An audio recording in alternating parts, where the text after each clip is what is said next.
Chapter 23. Fort Snelling is a military complex built at a place known as Bedote, where the Mississippi and Minnesota rivers come together. It sits on a high bluff overlooking the confluence, giving it strategic military position for both defense and also visibility. The stone walls and towers protect barracks, officer housing, blacksmith shops, and a small hospital. From its perch, the facility can view river passage from 3 of 4 directions. Its construction left the river valley stripped of all trees and bushes so that neither friend nor enemy could sneak up on the fort unseen. Immediately upon construction, it became the most important outpost in the territory and served as neutral ground between the Chippewa Nation to the northeast and the Dakota Nation to the southwest. Because of this, Major Lawrence Tolliver, the fort commander, had even built a council house just west of the fort where he could mediate in the affairs of the two nations. Tolliver was dubbed "No Sugar in Your Mouth" by local chieftain Little Crow. The American Fur Company also built a new stone complex, albeit on the other side of the river, where its agents brought pelts to Henry Sibley, who would prepare the shipments for departure. With rapids just a few miles north of the fort, it was also the deepest water for paddle boats to routinely bring supplies and return with pelts. Did the ship anchor a mile away? What is it doing here so early? Tolliver wondered. Knowing there would be new arrivals on the approaching ship, he began dressing in his full uniform. At 42, he was still lean. Although his rank gave him privilege, he still found plenty of physical labor to keep himself in shape. He checked the mirror to make sure he'd shaved away all the gray whiskers that grew from his chin. Time to catch a thief, he told himself in the mirror. Content his appearance would make a satisfactory impression, he marched out of his bedroom. "Good morning, Lawrence," his wife Elizabeth greeted him from the table, where his house slave Harriet tended breakfast duties. "It looks like it will be a busy day. Come and eat." Outside the glass window of the commander's house, he saw the shoulders of Captain Daniel Lyons already waiting. Always in the shadows. "I must forego breakfast in order to ensure the order on the docks, but have Harriet prepare a hearty supper for any guests we might be entertaining." He turned for the door quickly, wanting to avoid any protest from his wife.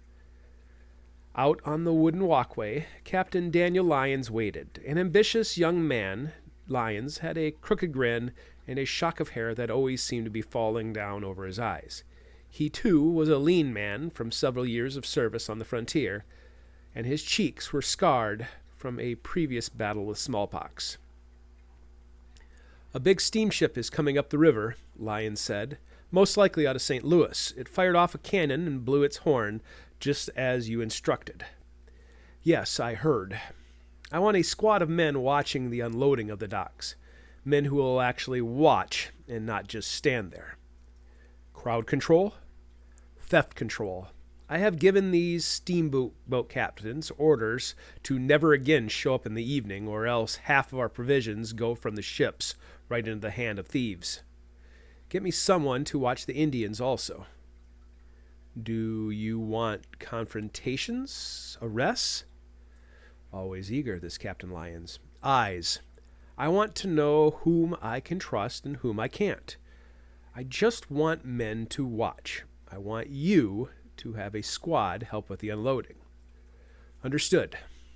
I'll have Lieutenant Colton observe the docks with his squad, and Brunia to watch the natives." Yes, Colton is a perfect sneak.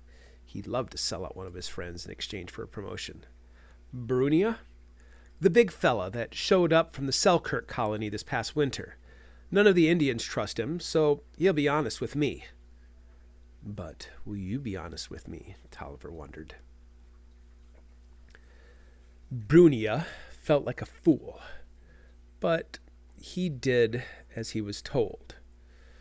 "I am a spy with nowhere to hide.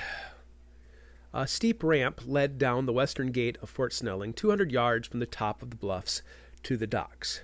A few of the fur traders built simple log homes from the shore, but all of the permanent structures were back atop the bluff.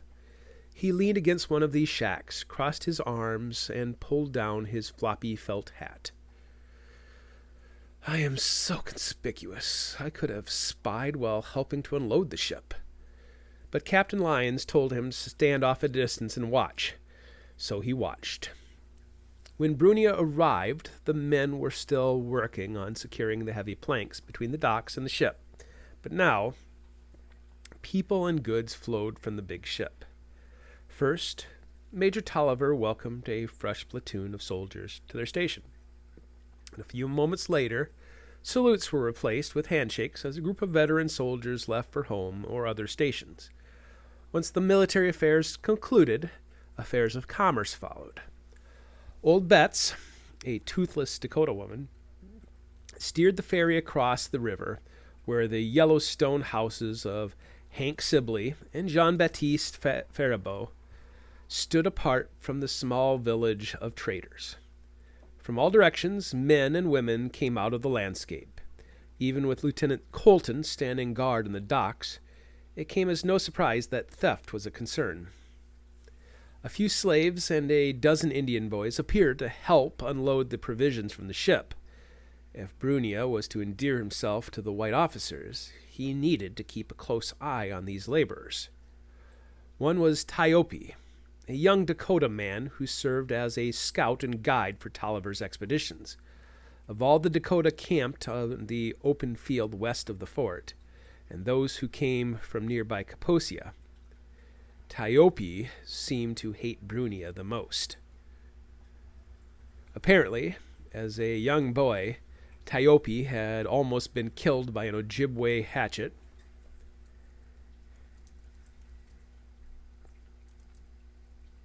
By a Chippewa hatchet that crushed his face, but Brunia felt as if Tyope somehow held him responsible. Like himself, Tyope leaned against a building, watching. A young Dakota boy became a prime suspect when he tripped carrying a case. And then, in his efforts to put things right, slipped something into his pockets. Is this what I have become? Brunia barely knew the boy, something with Cloud in his name, but watched, almost impressed, as the same trick worked again and again. By the time the men from the AFC arrived, the boy had his pockets stuffed. Following young Hank Sibley onto the dock were a half-dozen furry-faced voyagers. Brunia knew their type well, men who fended for themselves at all costs. But it surprised him to see one of them, a trader and cook, suddenly run into the Dakota boy. A black market. The boy steals valuables for the corrupt cook. Big Mo Maxwell, an ironic name for a short, hairy troll. Sibley and Tolliver soon stood side by side, the ruling monarchs at Fort Snelling, but truly only puppets for even more powerful men. Finally, behind a dozen travelers of all types, Brunia saw a bright red vest beneath a tweed jacket. Welcome to Fort Snelling, Professor Nicollet. Let me help you with your trunk, Big Mo Maxwell said to the funny little man in the red vest. Thank you, kind sir. Sir? He called me sir. If that don't beat all. Call me Big Mo, and you can call me Joseph. Surely a distinguished gentleman such as yourself has more titles than just Joseph. Mo lifted the chest with the padlock on it on one end. A moment later, the Dakota boy stands on Clouds, grabbed the other handle, and together they lifted it off the platform. Excusez-moi, a title, Joseph asked. I am an ambassador of science. An ambassador? From what country? France, and long before that, Savoy. A French ambassador. Which way will I be hauling your belongings? I don't rightfully know, the ambassador said. Are you a guest of the American Fur Company or Major Tolliver at the Big Fort? The ambassador looked around the river valley. I suppose I should acquaint myself with the manager of the American Fur Company outpost. He certainly will be familiar with Pierre Chateau of St. Louis. Ah, you know the big boss. When I was younger, I traded pelts, but now I help Mr. Sibley at the house. Then bring me to Mr. Sibley.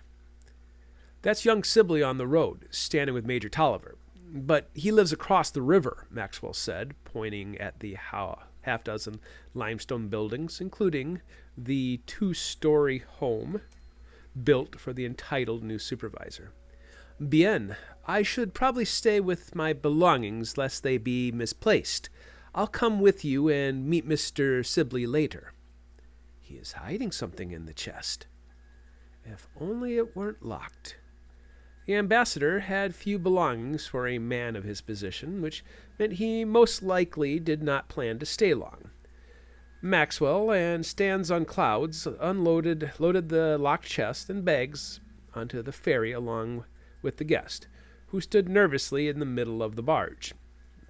Old Betts, the toothless Dakota woman who'd lived here before the fort, used a long pole to push the wooden ferry back across the flowing water. You should have seen it back in April, Maxwell said of the water. The flood came halfway up those big cottonwoods. Thought it was going to swallow Mr. Sibley's fine new house. Have you come to celebrate America's Independence Day? Ah, it will be July 4th in a couple days. It will be my fourth celebration since coming to your fine country. Major Tolliver will fire off all the cannons, terrifying all the Indians. It will clear out the whole dirty lot. Maxwell grinned, his maw of rotten teeth disturbing the ambassador. Soon, old Betts brought them across the river, where several panicked traders showed up, trying to sell their wares before the big paddle boat returned downstream. Who is that standing on the porch? The ambassador asked. Maxwell saw the beautiful, sad young woman at Sibley's house. She's the granddaughter of a local Indian chief who gave her to Mr. Sibley as a sign of good faith between his people and the American Fur Company. Honestly, I think she just wanted to live in a house rather than a teepee. Is she the granddaughter of Chief Wahanaton? Who? No, the chief's name was Chasing Hawk. She is the niece of Little Crow, the chief of the local band of Sioux. Does she have a name? Red Blanket Woman, Maxwell said. A red blanket is used as a rallying symbol when these tribes gather together for war. The father just gave her away? You're not in civilized lands, Mr. Ambassador, Maxwell said as he and Stands on Clouds lifted the heavy chest and began carrying it up the lawn to where Red Jacket Woman stood. So why would an ambassador come all the way out here to Fort Snelling? The ambassador laughed heartily. I was speaking figuratively, Mr. Maxwell. A secret identity, a secret treasure chest, and a secret purpose. Mr. Sibley will reward me well for this information. Maxwell dumped the ambassador's belongings onto the front porch to let Red Jacket Woman take care of the guest and quickly returned to the barge. Back at the landing, he spotted Sibley still talking to Major Tolliver. Maxwell stood off at a distance until Sibley finally called to him. Maxwell, who is that man in the red vest, the prissy-looking fella? The French ambassador, he said. Why didn't you direct him to me? Tolliver asked, insulted. He said he wanted the American Fur Company. He said he wanted to unpack. He said he would meet Sibley later. Tolliver glared at young Sibley, who said, The hell if I know what it's about. No one told me a goddamn thing about a French ambassador. Are you certain he wanted to see me and not Major Tolliver? He said what he said, Maxwell insisted. Tolliver still seemed annoyed. You should go see to your guest, Hank. I'll bring Elizabeth by this evening and to give your ambassador a proper greeting. Elizabeth Tolliver wore her finest gown in the closet. How do I look, Harriet? Fine enough to dance with the French ambassador? Harriet nodded. You look beautiful, Mrs. Tolliver. Go ahead, Mary. Go help Mary get dressed, and when you are finished, pick something nice for yourself. We'll accompany Dr. Emerson to meet the ambassador. We want to give this man a proper greeting tonight." "Yes, ma'am." "Oh, and one more thing. Prepare a bed for the ambassador in the guest room. I'll not have a distinguished guest staying in a pelt shed." "Yes, ma'am," Harriet said, and hustled off. While Lawrence pored over paperwork, correspondence, and newspapers, Elizabeth Tolliver nervously paced in the living room, excited to meet the ambassador. When Lawrence sighed at her constant pacing, she exited the back door and stood on the half-moon battery overlooking the river valley. Finally, Lawrence rose from his table, and with their daughter Mary and slave Harriet, along with Dr. Emerson and his slave Dred, the six of them descended the landing and crossed the river to meet the new ambassador. The Sibley house was illuminated, and fiddle music could be heard even from the landing, bringing a smile to Elizabeth's face. Lawrence knocked so loudly on the door that it shook. Foul Big Mo Maxwell opened the door to reveal Hank Sibley dancing with Red Blanket Woman while the ambassador played his fiddle. Once the ambassador noticed them, the music stopped. "Mr. Sibley, we've come to meet the French ambassador and offer him quarters at Fort Snelling." "Have you?" Sibley said, letting go of Red Jacket Woman's hand. "Let me introduce you then. Professor Nicollet, this is Major Lawrence Tolliver, his wife Elizabeth." "He is short, but very handsome. Those eyes, those dimpled chins," Sibley continued. "Their daughter Mary, and Dr. Emerson, the fort's surgeon." Elizabeth shot through the doorway and right up to the guest. "It is a pleasure to meet you, Ambassador Nicollet." Sibley chuckled, and Nicollet took her gloved hand and kissed it gently. "The pleasure is all mine, Mrs. Tolliver, but there has been a misunderstanding of sorts. I am not an ambassador." It was all explained in a few minutes, and Red Jacket Woman served a small supper as Nicollet explained how his career path had taken him from Paris, Washington, D.C., the South, New Orleans, St. Louis, and finally to Fort Snelling. While he's not an ambassador, he is a gentleman, and he is still very handsome, Elizabeth told herself as supper was finishing. Once Nicollet again picked up his fiddle and began playing, her husband leaned closer and whispered into her ear, "Find out what he is doing here. A dance? Then I will be a dutiful wife." 125 miles away, an old Chippewa woman sat in the middle of the canoe as it emerged from a dense patch of reeds. Her daughter and granddaughter were finally quiet after arguing about veering away from the main channel of the Crow-Wing River. Although the day was quickly fading, her memory had been right.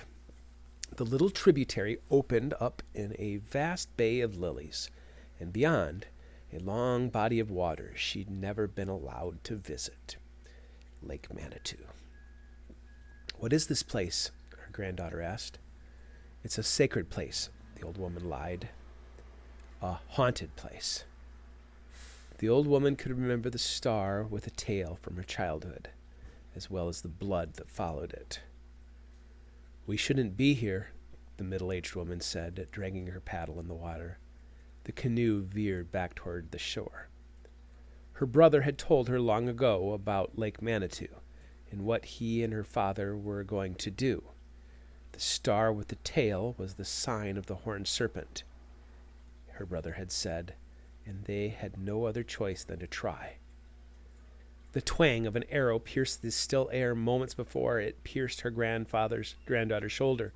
A war cry filled the air, and she heard the sound of someone crashing through the vegetation along the bank of the creek. Impossible! The Dakota left a generation ago. But it was a Dakota warhammer that came crashing down on her head.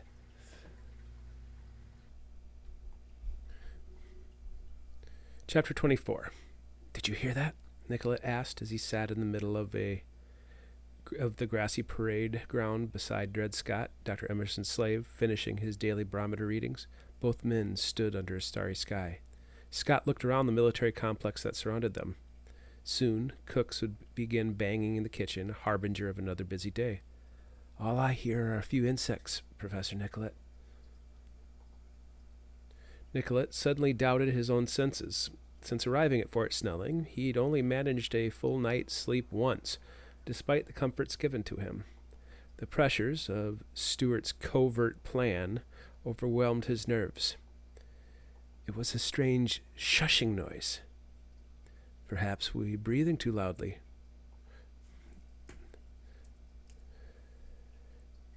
Scott joked.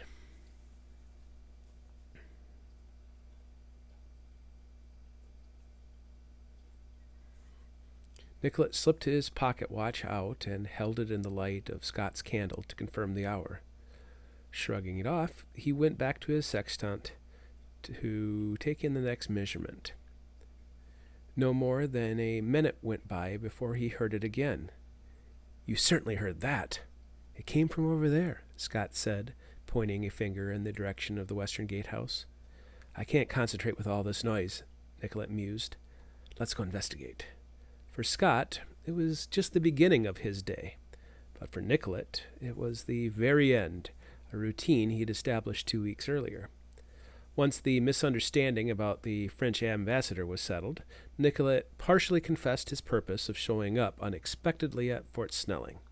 He honestly explained how he was pioneering a new cartography technique learned from his friends in Europe and wanted to beat the American scientists to the punch. After bringing up Beltrami, Cass, Pike, and Schoolcraft, Major Tolliver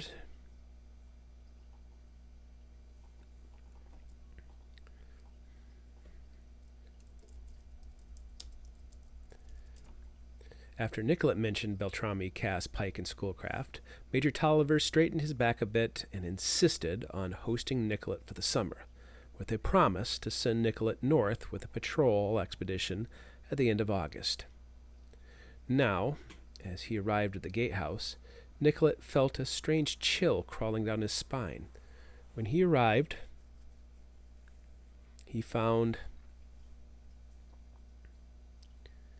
When he reached the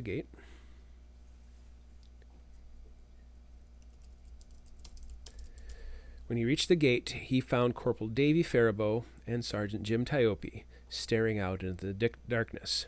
Faribault, whose father was a local merchant, jumped when Nicollet and Scott approached. "They're leaving, Professor Nicollet," Faribault declared and pointed through his observation window. Nicollet stepped closer and found himself looking at the mangled cheek of Sergeant Tiope, the somber Indian scout. Of all the men at Fort Snelling, Tiope frightened Nicollet the most. Adjusting his position, Nicollet saw a buffalo hide slide off the posts of the last teepee where, for the past month, a village of more than 100 Dakota men, women, and children had camped, farmed, and fished in harmony with the Americans. Now, the last of them slipped away into the wooded ravine of the river. "Where are they going?" Nicollet asked. "West," Tiope declared in a rasp. "Is it tradition?" "Yes, but not the tradition you imply," Tiope said. "The tradition is war." Chapter 25. "I hate that man," Major Tolliver thought to himself. "He mocks me and undermines my position here at the fort. We are on the brink of bloody war, and it is most likely his fault." "Sir?" Captain Lyons asked, but Tolliver had already forgotten the question. Hank Sibley sat in the corner chair, his arms crossed, clearly upset. At the edge of the desk, Corporal Faribault served as clerk, quickly writing down everything that transpired. Sergeant Tiope and the giant from Canada, Brunia, stood to the side of the desk, both having given him updates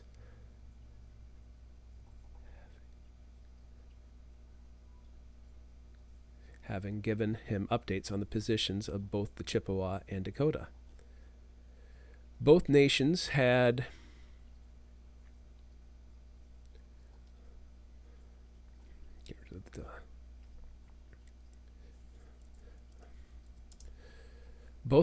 withdrawn 100 miles from the traditional border at the Anoka of the Rum River.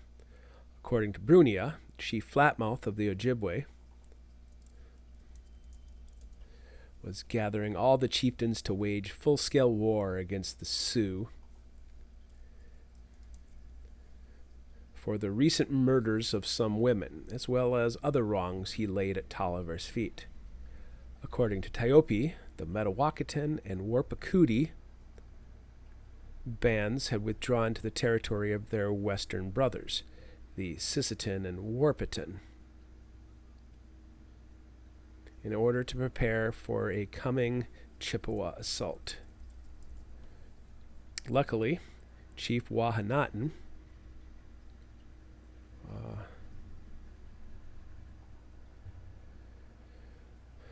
of the Plains Sioux remained hundreds of miles away with the remaining 3 bands of the 7 council fires. If it came to war, a few hundred Americans in a stone fort could not outlast either nation. He'd be cut off for months and would have to witness his wife starve or be butchered by whichever tribe felt most wronged. "What are your orders, sir?" Lyons repeated. "He wants to distinguish himself? Let him be a hero. Go get Professor Nicollet." "Professor Nicollet?" "Go get him," Tolliver snapped. Lyons pivoted and marched off under orders. "The 2 of you are dismissed." Tiope and Brunia both left his office, leaving just Faribault and Sibley. "This will devastate the markets," Sibley said after a few moments. "If the Chippewa Sioux are preparing for war, they are not trading furs to my agents, who depend on them. You'll have hundreds of penniless agents showing up on your door in a few weeks." "Good. I might need men to man the walls," Tolliver quipped. "Which side poses the greater threat?" Sibley pressed. "I hope neither side would be foolish enough to engage us directly here at the fort. But if they begin to kill your traders or take hostages, it will escalate quickly. If we fail to maintain neutrality, we could be swept away by either side. But which side should we fear?" "In the short term, the Chippewa. They are in a frenzy about these murdered women, and it will motivate them initially. Plus, we have the map maker stoking fear with his lies." "What is he thinking, Sibley?" "Damned if I know, but I have a proposal. I will publicly marry Red Jacket Woman." "Your servant girl?" "She's a woman, I can promise you. But a public marriage would serve 2 purposes. First, it would let the Chippewa know that we see the Dakota as an ally.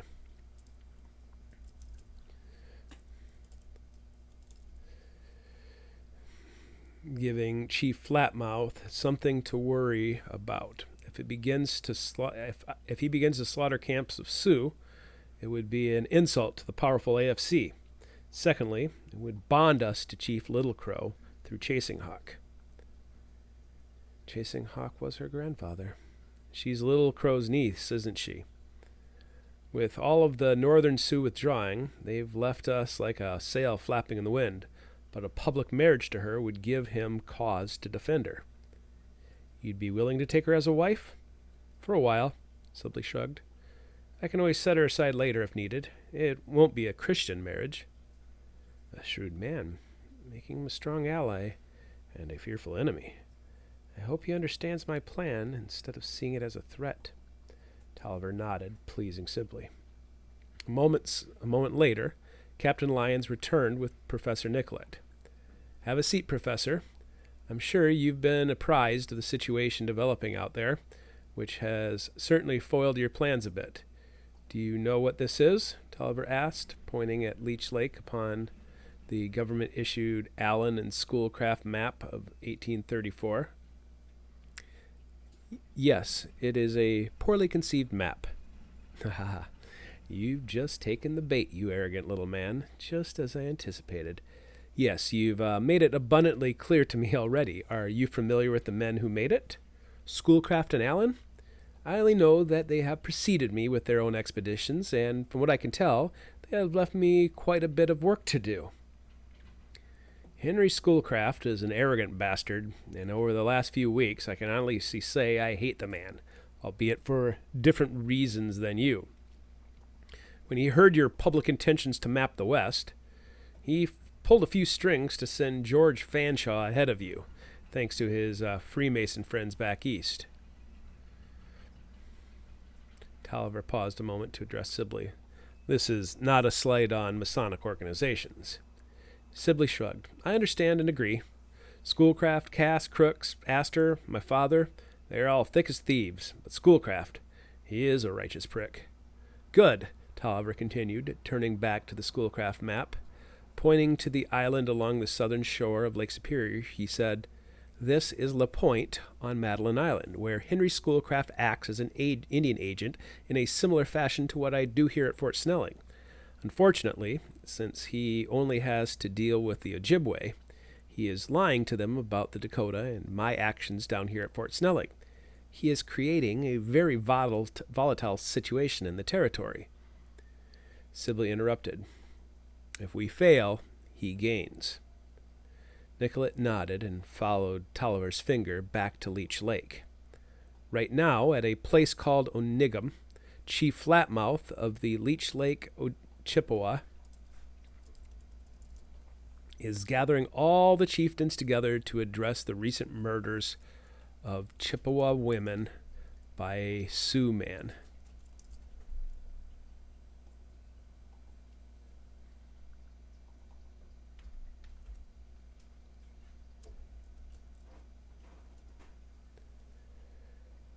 How did they know it was a Sioux? Nicollet asked.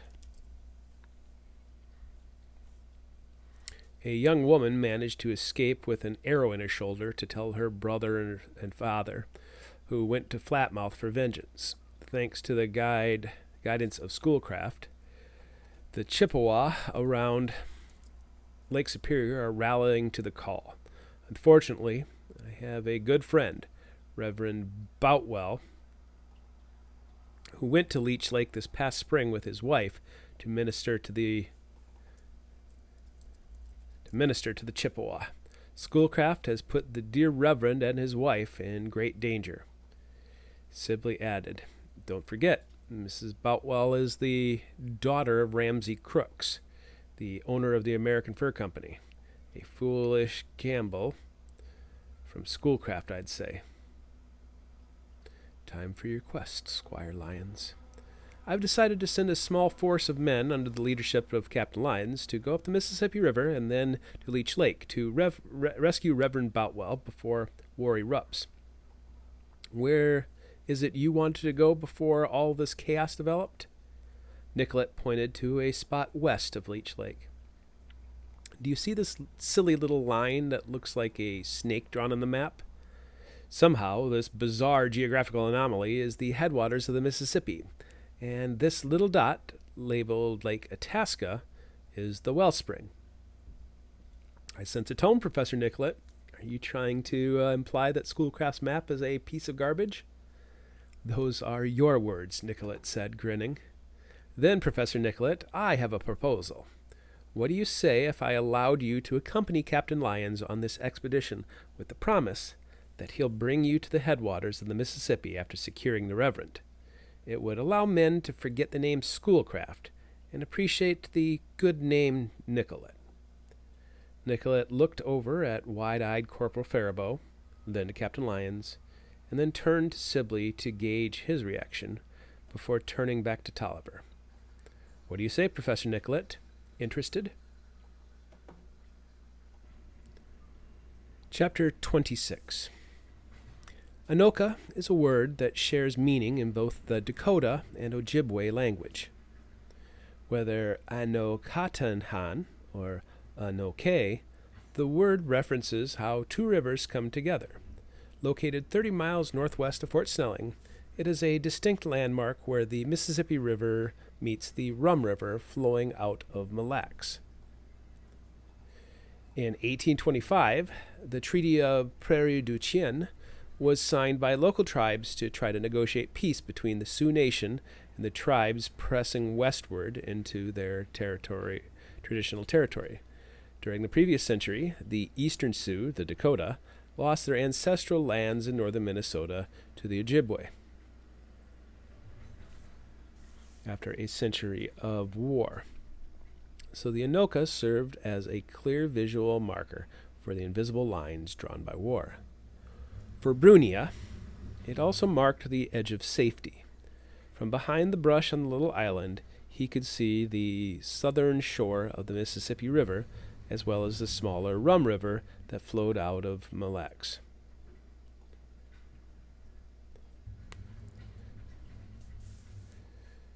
"I'm sorry if I kept you up," Nicollet whispered, but not to Brunia, who slept on the edge of the camp as a sentry. Nicollet spoke to Captain Lyons, the serious officer sitting a few feet away. "I suppose the two of us should get some sleep before dawn greets us both."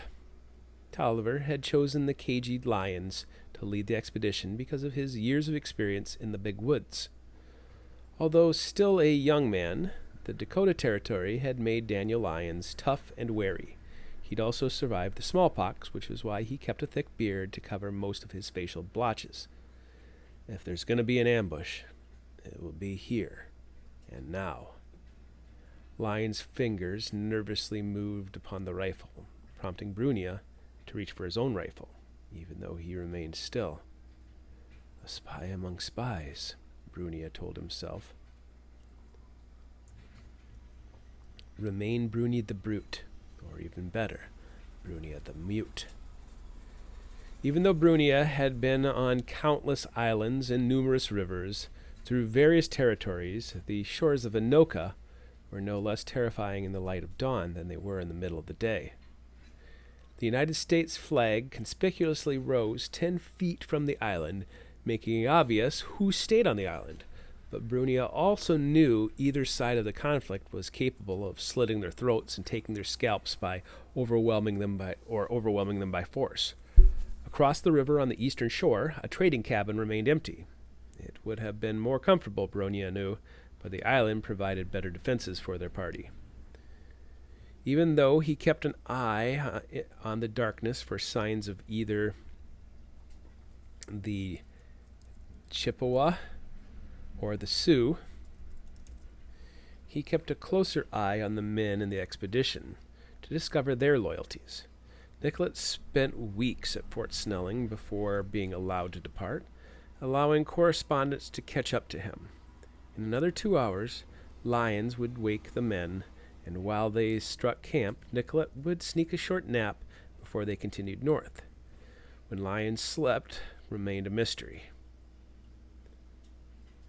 In the little tent beside Brunia, Lieutenant Edgar Colton blissfully snored. With one word, the stocky man from Wisconsin would wake from his slumber and shoot a brave through the eye approaching from either shore. Despite his youth and cherub cheeks, Colton was a feared killer that had collected a dozen fox and sock scalps after being rescued by the Sioux on the other side of the Wisconsin River.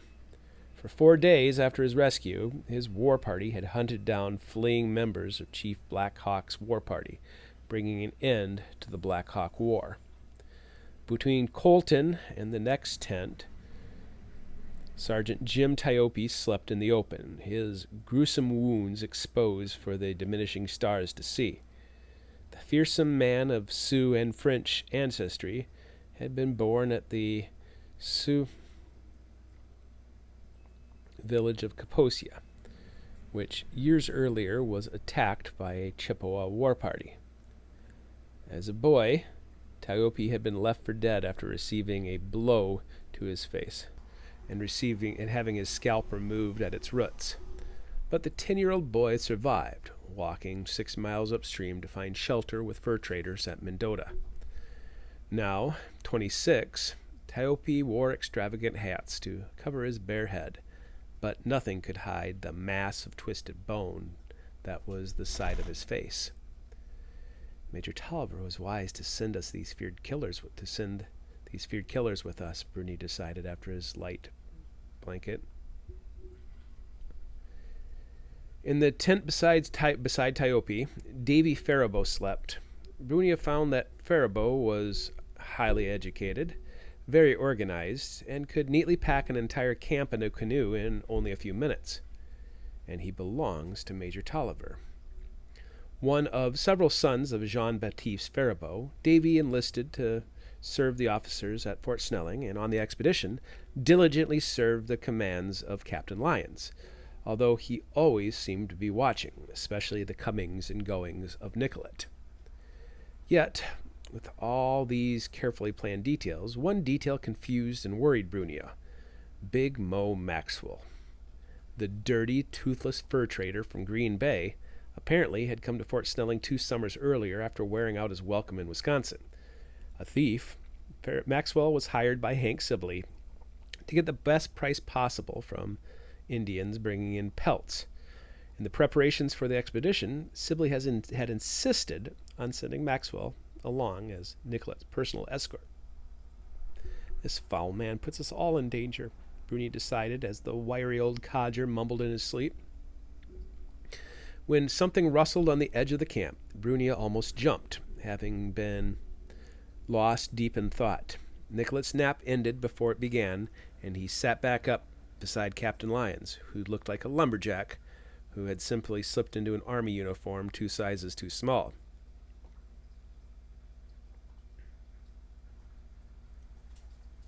I couldn't sleep, Nicollet said from the fallen tree beside the hairy captain. What has you bothered? Insomnia frequently plagues me, especially out here on the river. Little thoughts fester in my mind.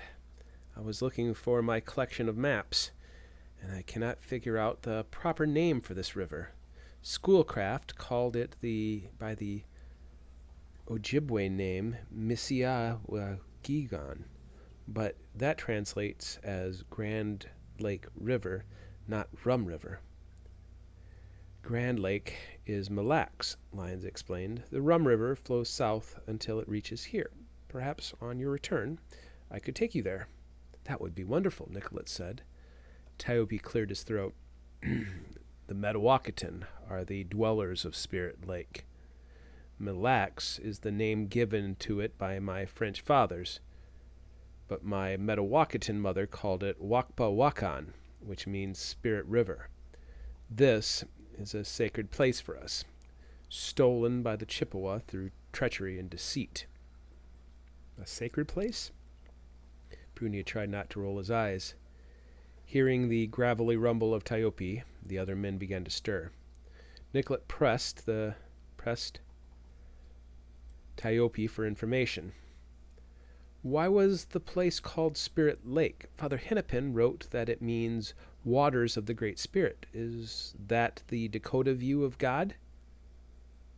The Dakota believes Spirit Lake is the center of the earth, and during a great flood, a whirlpool pulled them out of the waters and placed them on the shores of Spirit Lake, Tiope said, speaking more words than Brunia had heard from him in the last 2 months. Why are your people also called Santee, guardians of the frontier? Nicollet asked.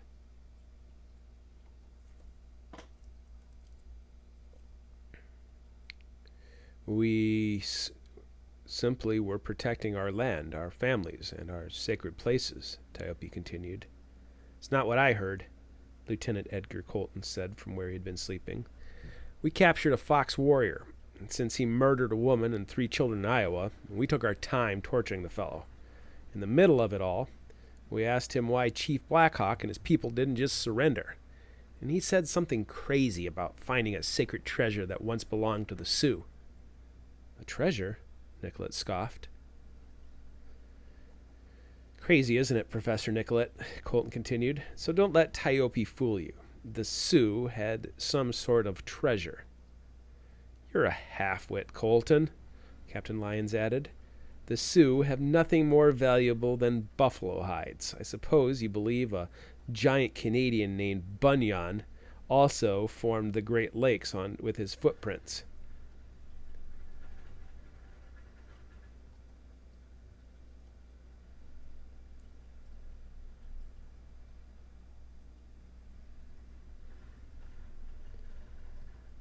Of course not, Colton sulked. Nicollet pressed. Tiope, why were the Ojibwe persistent in invading the lands of the Dakota? Did they seek Spirit Lake also? Nicollet barely knows these men, yet reveals his mind, Bruni observed. How can such a brilliant man be so foolish at the same time? Tiope answered, The Chippewa believe Spirit Lake to be their fabled Turtle Island, but that is another lie.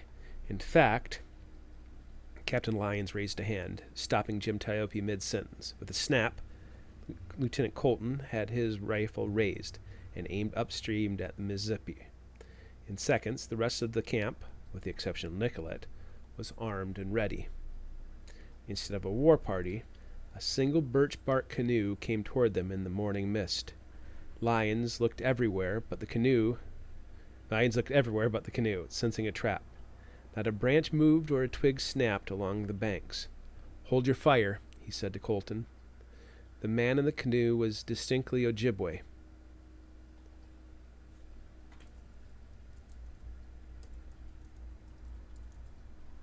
With porcupine quills and a foxtail, making him seem another foot taller than he was.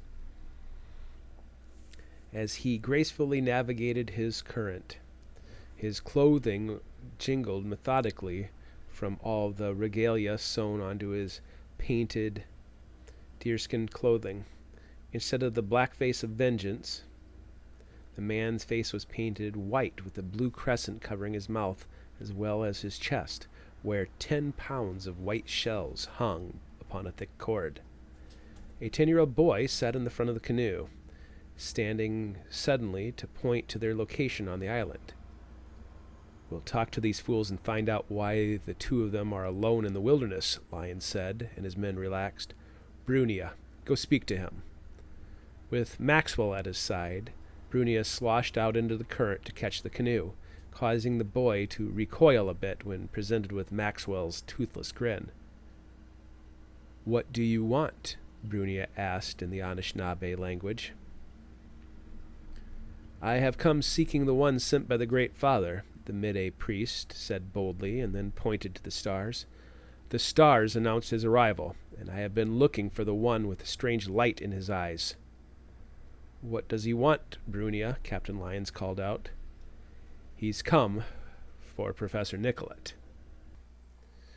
In 1759, Halley's Comet appeared over North America, bringing wonder and terror to all who looked upon the intruder in the cosmos. For Chief Black Hawk of the Metawakan Dakota, it pushed him to pick up the hatchet again and reclaim what had been lost when he was a boy. For Chief Weeyipisu of the Wijigan clan of Ojibwe, it was a sign to finish the quest his ancestors began long ago in the land of the East. A decade after the decisive Battle of Kathio, where the Dakota lost their sacred home along the shores of Mille Lacs, Chief Blackhorse had gathered 2 war parties to regain their sacred places. While he successfully reclaimed his home and killed Chief Weeyipisu in battle, the other force fell into a devastating trap. Near the confluence of the Crow Wing River and the Mississippi, dozens of Ojibwe warriors hid themselves in nooks and crannies of a towering cliff above the Mississippi. As the flotilla of Dakota canoes had passed, they emerged from their hiding places, slaughtering the main forces, ending the war and preserving the territory they'd claimed a generation earlier. After a century of war between the Dakota and Ojibwe, the Battle of Crow Wing ended open hostility, and the 4 eastern tribes, the Metawakan, Warpacuti, Warpiton, and Sisseton, all settled on the edge of the grasslands. Yet malcontents within the Dakota Nation refused to surrender their sacred fight, only to be cast out and labeled Tzaptonans by their own people. When Halley's Comet again returned, Ohanzi of the Tzaptonans left his sacred home on the edge of the prairie to return to the sacred lands of his ancestors, only to murder 2 Chippewa women who crossed his path. If I were to kill any of the men, that would be the one I would kill, Ohanzi thought to himself as he looked down at the Ojibwe Midday and with the Americans. The man with the porcupine quills in his hair stood only 50 yards away from the shore opposite of the cliff face. With only a knife to defend himself, Ohanzi's desire to spill blood would have to wait. Lying perpendicular to the ground with 3 pine branches sheltering him from the midday sun, Ohanzi knew he had to stay hidden in the little notch of the cliff face until darkness came. Have the American soldiers come hunting for me? Ohanzi wondered, but none of them seemed too interested in tracking or hunting. Part of him wanted to sneak into their little camp and plunge a knife into the midday before anyone knew better. And he drifted in and out of consciousness, thinking of murdering the Chippewa priest. It had already been more than a month since Ohanzi came across the women gathering food along the shores of Lake Manitou. Before he knew what he was doing, he had sprung on them like a mountain lion. The mother, however, did not give up without a fight. As she had tried to wrestle the hatchet away, the youngest girl took off running through the reeds. Eventually, the mother succumbed to the 3 wounds he gave her, and with a 4th and final thrust, her surprisingly strong arms let go of his arms.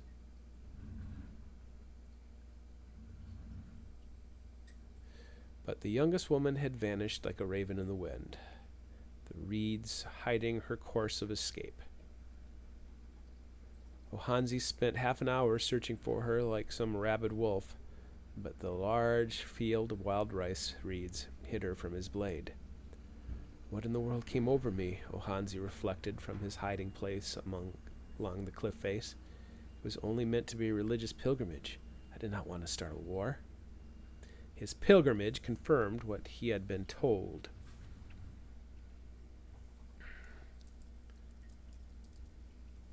A lake with a turtle-shaped island in the middle of its water, a place where food grew on the waters, Wanagiyata, the place of souls. Hearing a commotion below, Ohanzi risked a glimpse into the river valley. The 9 men had camped along the confluence of the Crow Wing and Mississippi's rivers. With an American flag planted in the middle of the camp, the men set up opposite from the cliff on a sandy bank. From what Ohanzi could see, there were 4 soldiers, an American shaman, and 3 Chippewa, a large guide, and the midday with his son. Shortly after noon, with the merciless sun reaching through the pine branches that sheltered him, Ohanzi heard more commotion from the river below. This time, a war party of almost 40 birch bark canoes came down the Crow Wing. Quickly surrounded, the band of Americans stood holding their guns as the Bear Clan warriors from Mille Lacs stopped to investigate, and then passed right below the man they were hunting. If the 4 Dakota tribes caught him, the torture would be even worse. Yes, he was also Dakota, but he belonged to the Zepdaptonans, a band of religious outcasts hiding in the shadow. Why would my people even protect a murderer? While he debated his future, the Americans continued to linger at their camp, effectively trapping Ohanzi on the cliff face. Once darkness came, he could either slip away or wait out the night, hoping the party would continue their trek north. Shortly after supper, just as the sun was setting, the American holy man slipped into one of the canoes by himself and crossed the shore below Ohanzi. Knowing his position was blanketed with shadows, Ohanzi watched the man stop at the base of the cliff and wave back at the men on the other shore. After pulling the canoe onto a rock, the American holy man spent a few moments gathering the rocks at the base of the cliff. Then he strapped several metal objects to his body and carefully walked along the edge of the cliff until he disappeared from sight. From what Ohanzi could see, none of the metallic objects were weapons, but he couldn't be sure. If the holy man climbed around the side of the cliff, he could easily be able to look down at his position. Once again, Ohanzi had no choice. Any noise he made departing from his position would be attributed to the holy man's ascent. Wanting to avoid conflict, Ohanzi snuck away to the opposite side of the cliff. Reaching the pines, he took a few quick steps toward the ridge, before stopping. There's a canoe below. Temptation stopped him in his tracks.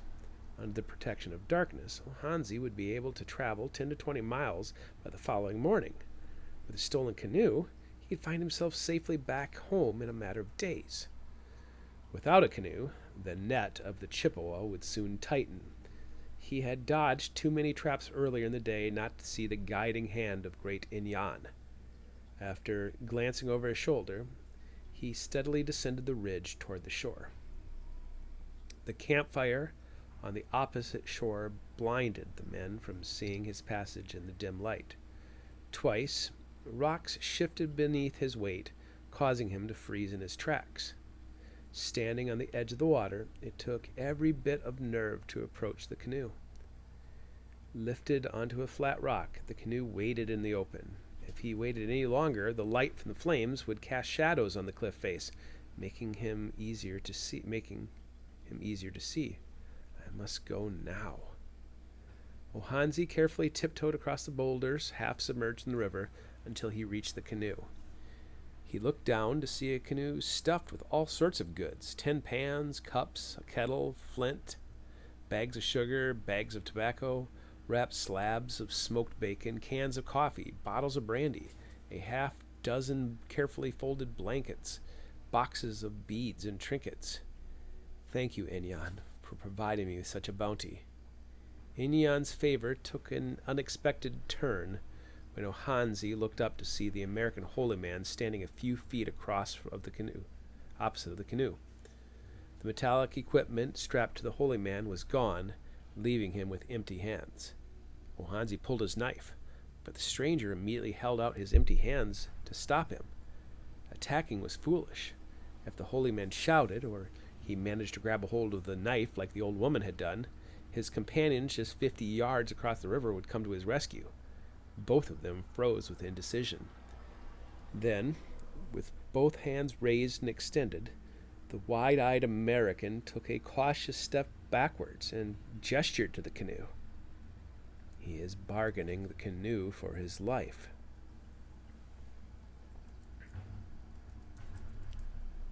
Ohanzi thought, taking a step forward, but then he realized that in order to climb into the canoe, he would have to put away the knife. Instead of fixating on the drawn knife, the man looked into the canoe at the green box. The frightened man collected his resolve, which made matters worse for Ohanzi. A foolish move could end in disaster. The man reached into his vest, which caused Ohanzi to take a step forward. Attacking the man would mean leaping the canoe, which promised an uncertain landing on the other side. Instead of drawing a weapon, though, the small American drew a shiny gold coin from his pocket. He pointed to the green box and then extended the coin. He wants the box. He's trying to negotiate. Seeing an opportunity present itself, Ohanzi steadily lowered the knife and slipped it back into his belt. Raising his own hands for a few seconds, he then gestured to the green box, which prompted a nod from the small holy man. Ohanzi reached forward for the box, but instead of retrieving it, he took a hold of the edges of the canoe and pushed it off the rock. The holy man vigorously shook the coin, which prompted Ohanzi to release the canoe to retrieve his knife. For another few heartbeats, the two stood at a standstill as the current gently turned the canoe parallel to the shore before holding up on a few submerged rocks, leaving no obstruction between himself and the white man. Sensing the same, the holy man pointed with both hands to the campfire on the other side of the river. He is right. I am as much at his mercy as he is at mine. Even if I could overpower the man now, his friends have rifles.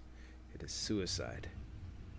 Again, the man with the face of a boy, but the hair of an old man, pointed at the box. He could have backed away or simply jumped in the river to save himself. In this life and death negotiation with the small American, Ohanzi suddenly saw a way out. He gestured to the box and then invisibly lifted it out into the rock beside the canoe. The man smiled and nodded, extending the coin toward Ohanzi in a feigned toss. That will do. Steadily and cautiously, Ohanzi again grabbed the edge of the canoe, which now, supported by water, easily moved back towards him. With a final threatening jab, Ohanzi tucked the blade back into his belt. Raising his hands to the holy man, he bent over to reach inside of the canoe. Right beside the green-painted wooden box, there was a long wooden paddle. Ohanzi could hear his heart beating in his chest as he debated his actions. I am already a dead man, sentenced to the fires. What else do I have to lose? I would rather die by a bullet than be slowly tortured over a Chippewa fires. Suddenly resolved, Ohanzi reached for the paddle instead of the green box. When he stood back up, he swung the paddle with all of his might, catching the holy man squarely across the cheek.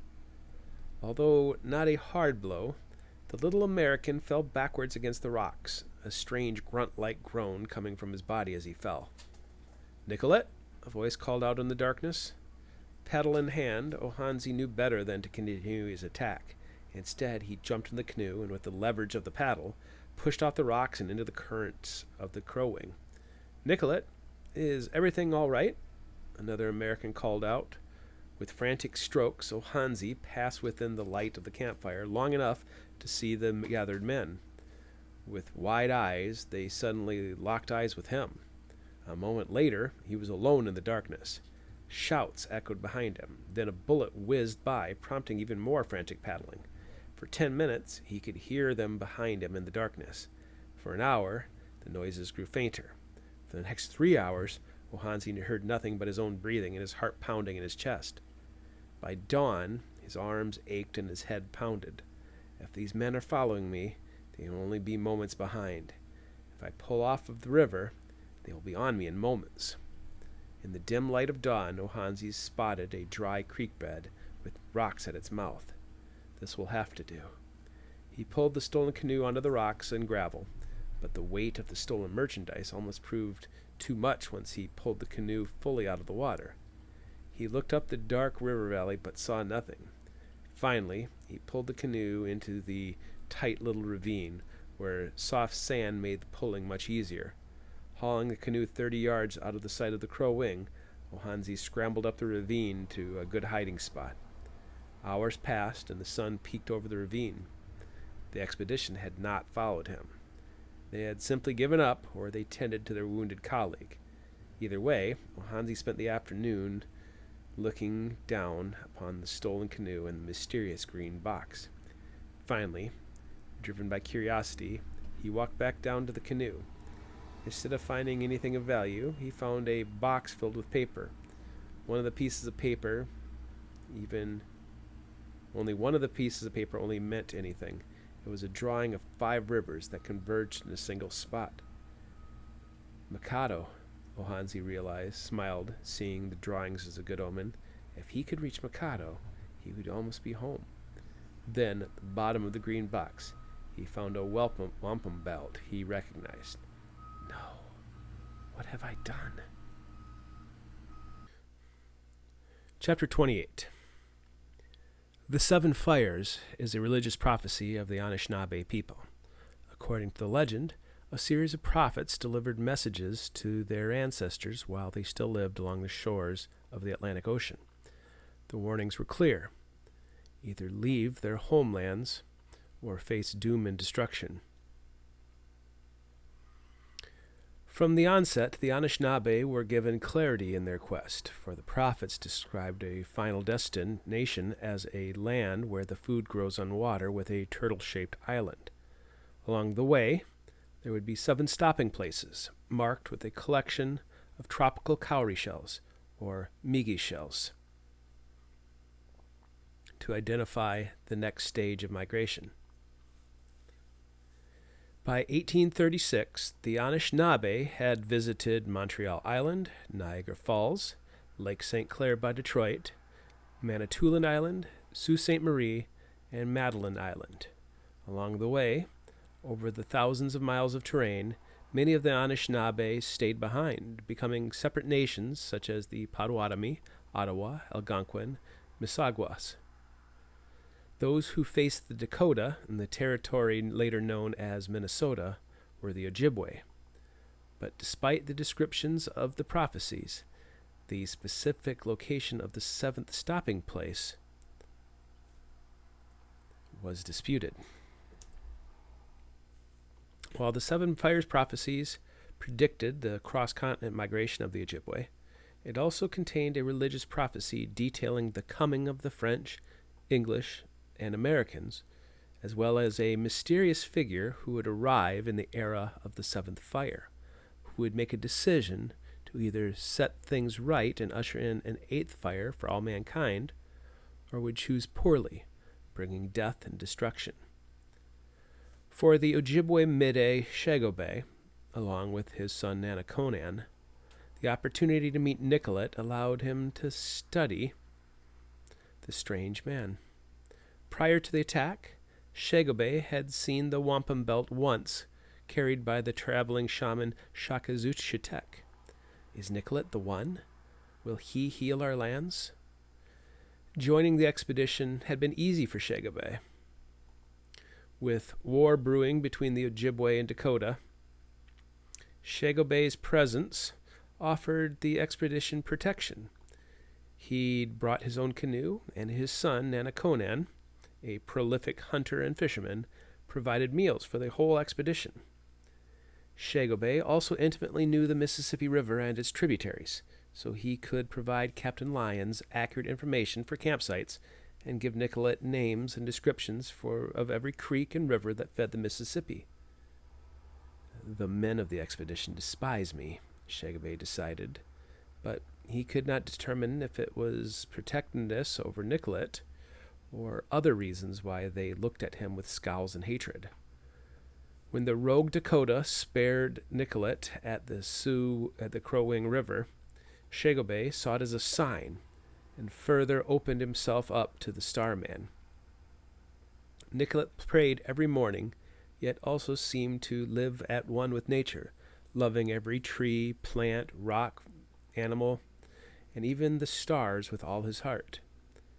Heal the nations, Shegobeh often repeated in his mind the words Shetek had said to him before departing. This could be my opportunity to fix the wrongs of the previous generation, but only if Nicollet is the one. With the giant Métis Brunia serving as translator, Nicollet would spend hours trying to understand the beliefs of the Ojibwe people, pressing Shegobeh relentlessly for information, especially information on Turtle Island. In a matter of days, Nicollet taught him how to use the scientific equipment, and together they would measure the stars and air. Hour after hour, day after day, Shegobeh watched and wondered, is he the one? Once, along the bank of the river, Nicollet pointed and forced the entire expedition to halt while he inspected something. Pewabik. Nicollet rolled the blue mineral on his fingertips and packed away small samples in tins. For the next hour, he investigated the rocks along the river as if searching for the source of the tiny spring that bled blue. He remained silent for almost an hour after that time before he opened his mouth. By that time, Shegobeh had already decided. The Great Spirit has sent him to me for a reason. The blue earth confirms it. Chapter 29. Despite the raging storm, Nicollet remained dry under his canvas wedge tent, thanks to the 3 inches of pelts that kept him off the ground. Even with the elevated ground and tight construction, he listened to the rolling thunder, wind gusts, downpours, and then the steady drip of water from the pine boughs above him. What is the sense of comfort if my mind won't let me find some sleep? With the departing storm front darkening the dawn, Nicollet relied on a few matches to orient his walk from the tent to the canoe guarded by Jim Tyope. Although he'd lost the green chest, sketches, and Chetek's priceless wampum belt, his scientific equipment and specimens remained, including the sample of copper vitriol. So many long rivers, countless watersheds, but to find Fort LeHillier, I must find vitriol. Nicollet's fingers dabbed at the blue earth, wondering about its chemical origins. In the span of 2 comets, science had gone from magic to chemistry.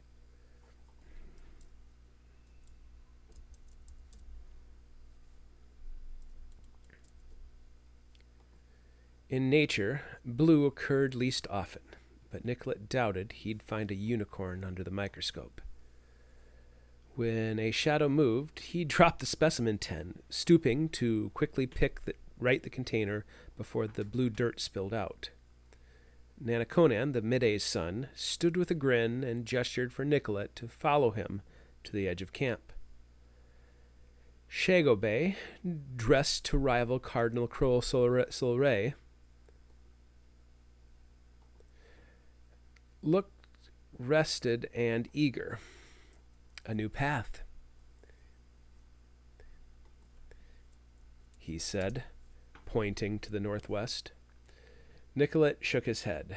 Thanks to the month of tutelage from Antoine Clement and the Jesuit missionaries in St. Louis, Nicollet learned enough Anishinaabe to converse with the Chippewa as well as their Potawatomi cousins. North Star, Leech Lake, and then Nicollet pointed to the northeast. Mississippi River. There is a better path. The Crow Wing River flows west. We will portage.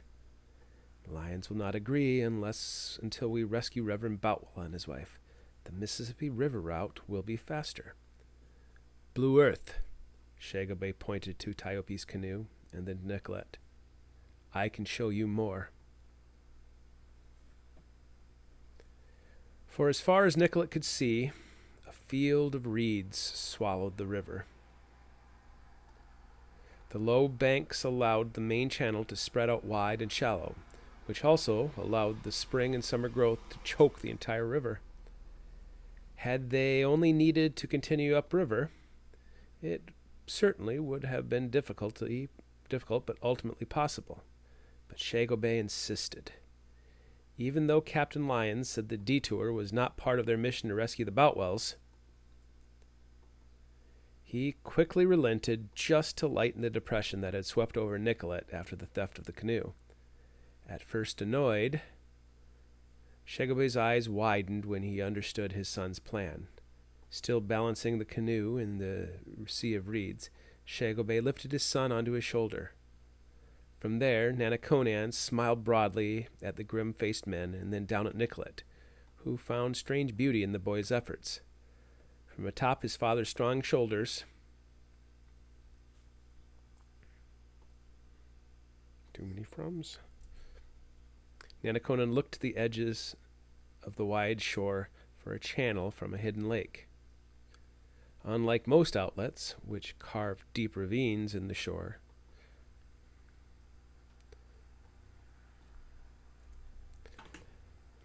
the shore was evenly flat, rocky, and wooded. Even if the boy does spot it, there is not enough water for our canoes to pass. There! Nanaconan shrieked wildly, pointing so his father could see the flat rocks where the water cut deeper into the shore. Behind him, the men broke into applause. Even Nicollet smiled and bowed to Nanaconan. With Shagobay using the poles to push the canoe forward toward the flat rocks, the wild rice reached up like a million fingers, trying to keep the expedition from proceeding. Not even the shallow channel could keep them from finding the hallowed waters described by Shagobay. 20 yards from the rocky mouth of the stream, the waters deepened, and a distinct channel formed within the reeds. Nanaconan climbed down from his father's shoulders. Nicollet smiled warmly at him, and the boy reciprocated.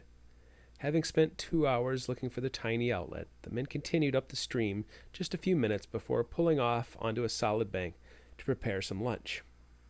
Nicollet listened to Lyons, Colton, and Faribault argue for a few minutes about the wisdom of leaving the Mississippi River.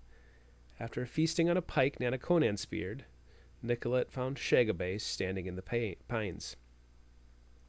"Last night, before the storm, you told me you were a Wabineau. Brunia could not explain this to me. How is a Wabineau different than a Midday?" Shagobay carefully measured his words. "We are servants of Manabozho, chosen by our spiritual gifts to fulfill his will. So why did Manabozho choose you?" "He chose me because I carry the blood of the Wijigan, which is needed for the Seven Fires prophecy to come to an end. If my people are to survive certain doom, I must do my part to bring the prophecies to an end, which is why Nanaconan must have a serious mind, instead of always acting like a child. But he is a child, and that puts him in great danger. Only a disciplined Wabineau can control the Manitou, or else it will turn and kill anyone who disturbs it. Is that what Shagobay fears?" The Manitou was a great serpent like the biblical Leviathan that lived in the depths of the water. "You are a good father to want to protect your son." By the time Nicollet and Shagobay returned, Big Mo Maxwell collected and cleaned the plates from the 9 of them. An hour later, after camp was packed back into the canoes, Nicollet noticed a smoldering fury again return to Shagobay's eyes as they led the tiny armada through the creek. Nanaconan sat behind his father, huddled meekly in a ball. Behind him, Nicollet watched the reed-lined banks begin to widen as they approached the lake. In the rear of the canoe, Maxwell steadily pushed his paddle through the water, unaffected by the beauty of the place. In the canoe behind them, Brunia began to hum an old folk song, soon to be joined by Nanaconan. A few moments later, even Captain Lyons began to hum it also. In that magical moment, all 3 canoes fell into sync with singing and paddling. "Quiet!" Shagobay turned with enough fury in his eyes to silence even the fierce Sergeant Tyope. "There must be no singing at this place." "Something is wrong," Nicollet realized. "Shagobay acts afraid."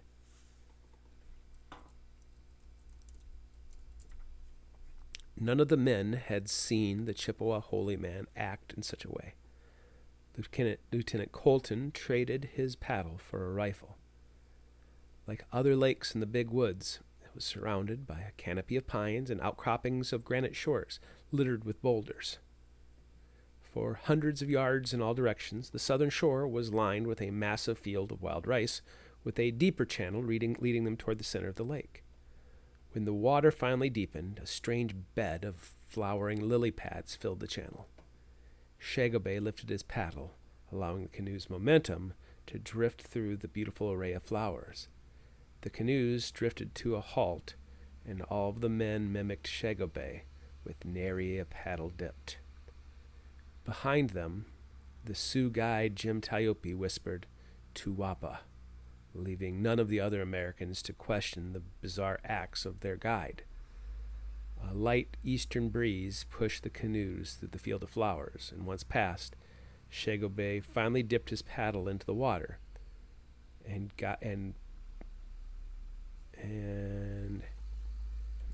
angled toward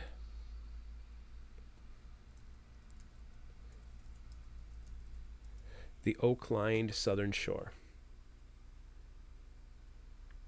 "Why did you not touch the lilies?" Nicollet finally asked. Shagobay thought over the question for a few moments, and as they neared the shore, he finally gave his answer. "The lilies might look beautiful, but their roots extend to the bottom of the lake, echoing like the strings of your fiddle. If Nanaconan did not already wake the Manitou with his pike, the lilies would have announced our arrival. If I am to show you the mystery, the Manitou must not know we are here." Nicollet looked across to the steep cliffs behind the wild rice field, and across the 7-mile lake he could see a lone field of stone. What does Shagobay want me to see? With the entire expedition feeling the strange tone, silence continued as they paddled across the large bay to an island with a green oak-covered hump. Mizhike, Turtle Island, Shagobay nodded as they pulled the 3 canoes onto the shore and out of the water. After supper, Captain Lyons and Corporal Faribault began to argue. "The water level is too low," Faribault insisted, looking at his primitive map. "We need to get back onto the main branch of the Crowing River if we are to reach Leech Lake." "We shouldn't stay here," Tiope nodded. "My grandfather once told me it was the place of souls." Is grim Tiope even shaken? Nicollet watched as Shagobay chose to stare out at the lake rather than debate the men. Any river potentially led to the headwaters, and from what Shagobay had told him, Lake Manitou had a tributary river that led north toward Leech Lake, where its headwaters were located. He also felt as if Shagobay held back vital information, so just before nightfall,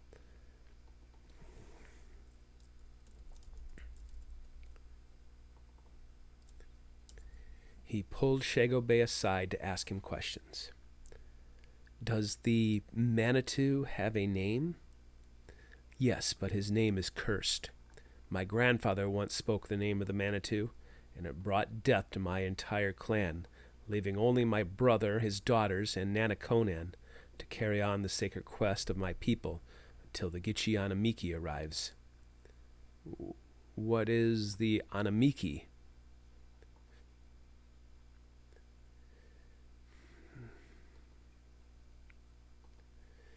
"It is the great Thunderbird, the one who will fight the water serpent and throw him into the land of the midnight sun where he belongs." "The land of the midnight sun?" "It is the place where the souls of our people go when they die. Long ago, when the world was still new, the Manitou walked upon the earth with human feet. He was a mighty hunter that lived in a land far to the north, before there was summer or winter. He was also a powerful Jessikid, a sorcerer who learned that humans had souls. Afraid of his own death, this evil sorcerer learned how to trap the souls of the dead, keeping them from descending into the land of the midnight soul, where they could find peace." "He wanted to cheat death?" Nicollet echoed. "Yes, he wanted to stop time, which is why he was also called the Winter Maker, refusing to allow the next summer to ever come. One day, a mighty warrior from the south came to challenge the Winter Maker to combat, and to free the souls he had captured for himself. The evil one fled, and the great warrior followed. Now, the two immortals chase each other until the coming of the great Thunderbird, who will pull the Winter Maker from the sky and send him to the land of the midnight sun where he belongs." "Orion," Nicollet realized. "The warrior. What about the southern warrior?" Shagobay pointed to the northern sky. "Now, we call it the Fisher Cat." When Nicollet saw that Shagobay pointed to Ursa Major, he became so overwhelmed that he began to weep. Champollion would adore this man. Imagine the tales they could tell. Champollion would know what to do. "Surely you do not think the Great Spirit has sent me to help you? Only a great fool would lose the wampum belt of Shatek," he confessed, and wept for another minute. What would Stuart say now? He is the warrior, not me. Shagobay put a hand on his shoulder, prompting Nicollet to compose himself. During the battle between the Fisher Cat and the Winter Maker, the water drum was left behind for the great Thunderbird to finish the fight one day. I would like you to see it.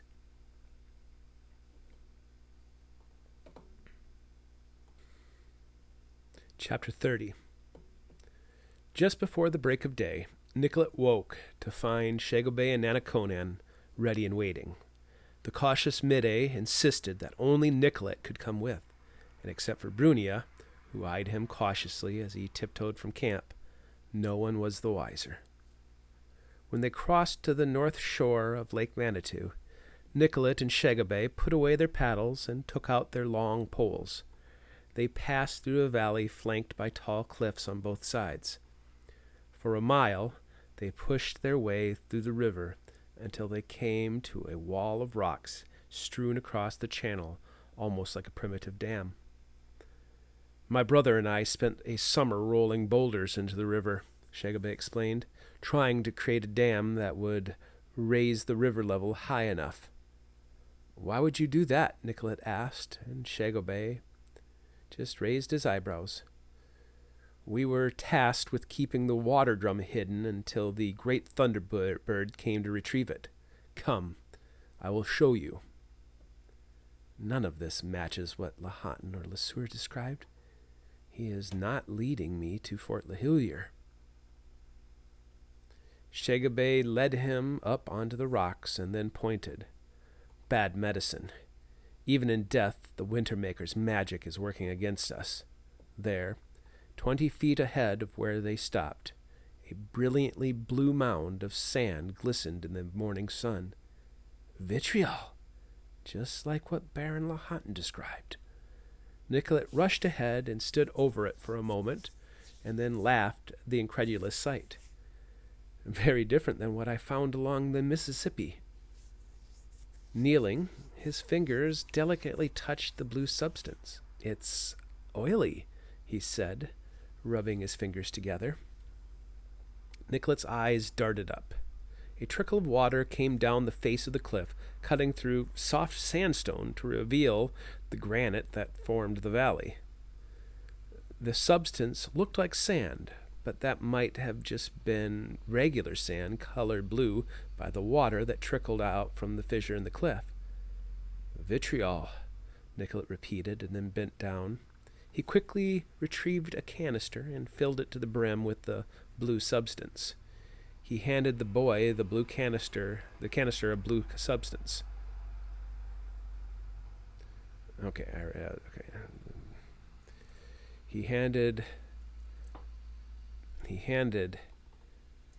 it to the boy. He handed it to the boy. What is up with you?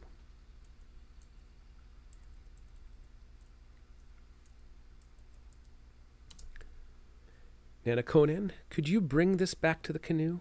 I want to inspect this fissure a little more." Nanaconan bounced across the stony river bottom for a few yards before climbing the edge of the cliff. Following the bleeding rocks, Nicollet struggled to find a scientific explanation for the blue miracle. With Shagobay's help, he carefully climbed over several boulders. It could be a copper mound exposed when this rock eroded away. Nicollet shouted out another explanation, again to himself. There could be a copper nodule up here slowly eroding. Near the top of the cliff, Nicollet spotted a cave. Shagobay smiled and nodded. Before Nicollet could climb any further, a strange splash formed in the pool behind them. The sound hadn't come from the canoe. It had come from upstream. 10 warriors appeared on the ridge, 5 on each side.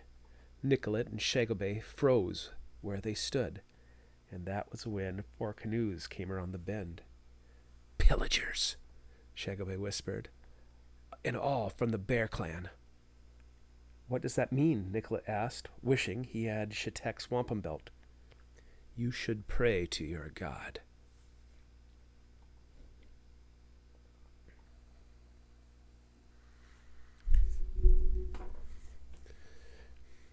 Chapter 31. The Undine wrapped Nicollet in her arms, pressing his wounded head against her bosom while she caressed his wispy curls. She hummed an old French melody that reminded him of one his mother used to sing while in the kitchen.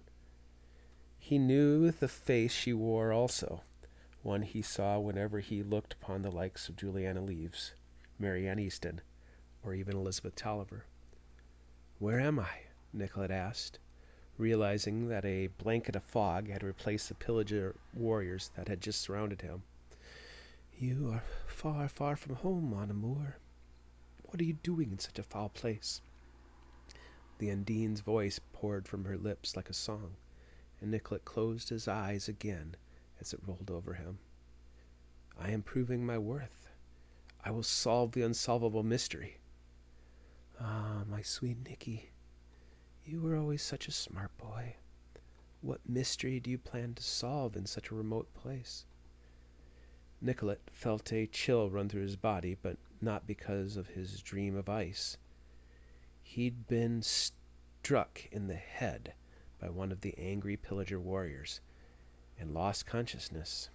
So he fearlessly sat up and looked at the woman who held him in her arms.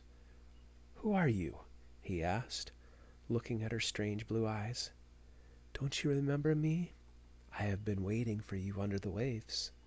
All you need to do is call out my name, and I will explain your unsolvable mystery." Nicollet felt his throbbing head, but his fingers touched a wound that did not bleed. "Your name? I see your face, but it belongs to another, and I already know her name. What unsolvable mystery could you show me? I'm only trying to find a lost fort." The Undine reached out a gentle hand that glistened. "My dear Nicky, you should have listened to your friends. The frontier is no place for the likes of you. Go home before it is too late." The throbbing in his head worsened. Soon the tender blue eyes of the Undine vanished, and a blinding light burned away the fog. "Ouijigan!" he heard a voice shout, and when he opened his eyes, he saw Shagobay on his knees, with the pillager warrior holding him up by the hair. The angry men spoke so fast that he could only focus on the bloody gash near his hairline. His arms and ribs ached, the sign of a beating following the strike to his head. They tied him up, loaded him into a canoe, and paddled north of the Blue Knife River.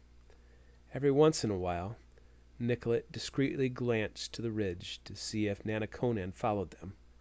The boy had vanished, along with the vitriol, when the pillager warriors had arrived.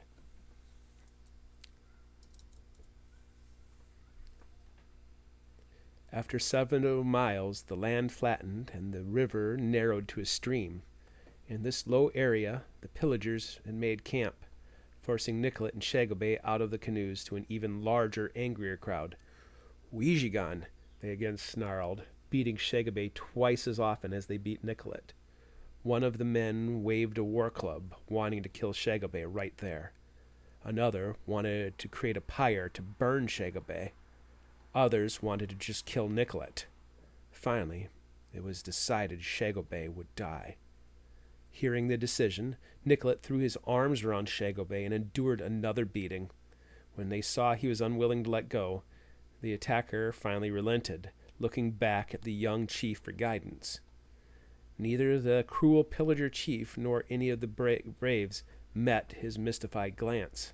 Instead, they looked upriver, where a canoe with 2 large flags, one American and the other British, flew at both ends of the canoe. As much as Nicollet hoped for Captain Lyons, or even a larger party from Major Tolliver, his rescue consisted of only 2 Chippewa braves. The 2 braves didn't speak a word as they interrupted the war party. In fact, they did not even draw weapons, but fearlessly steered right into the throng. Jumping out of their canoes, the men looked around for a moment,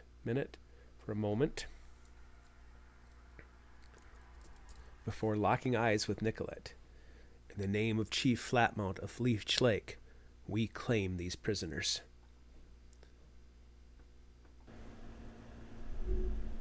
Chapter 32. Nanaconan managed to navigate the big canoe all the way across Lake Manitou until he reached Turtle Island. As he approached, he could see the large Métis,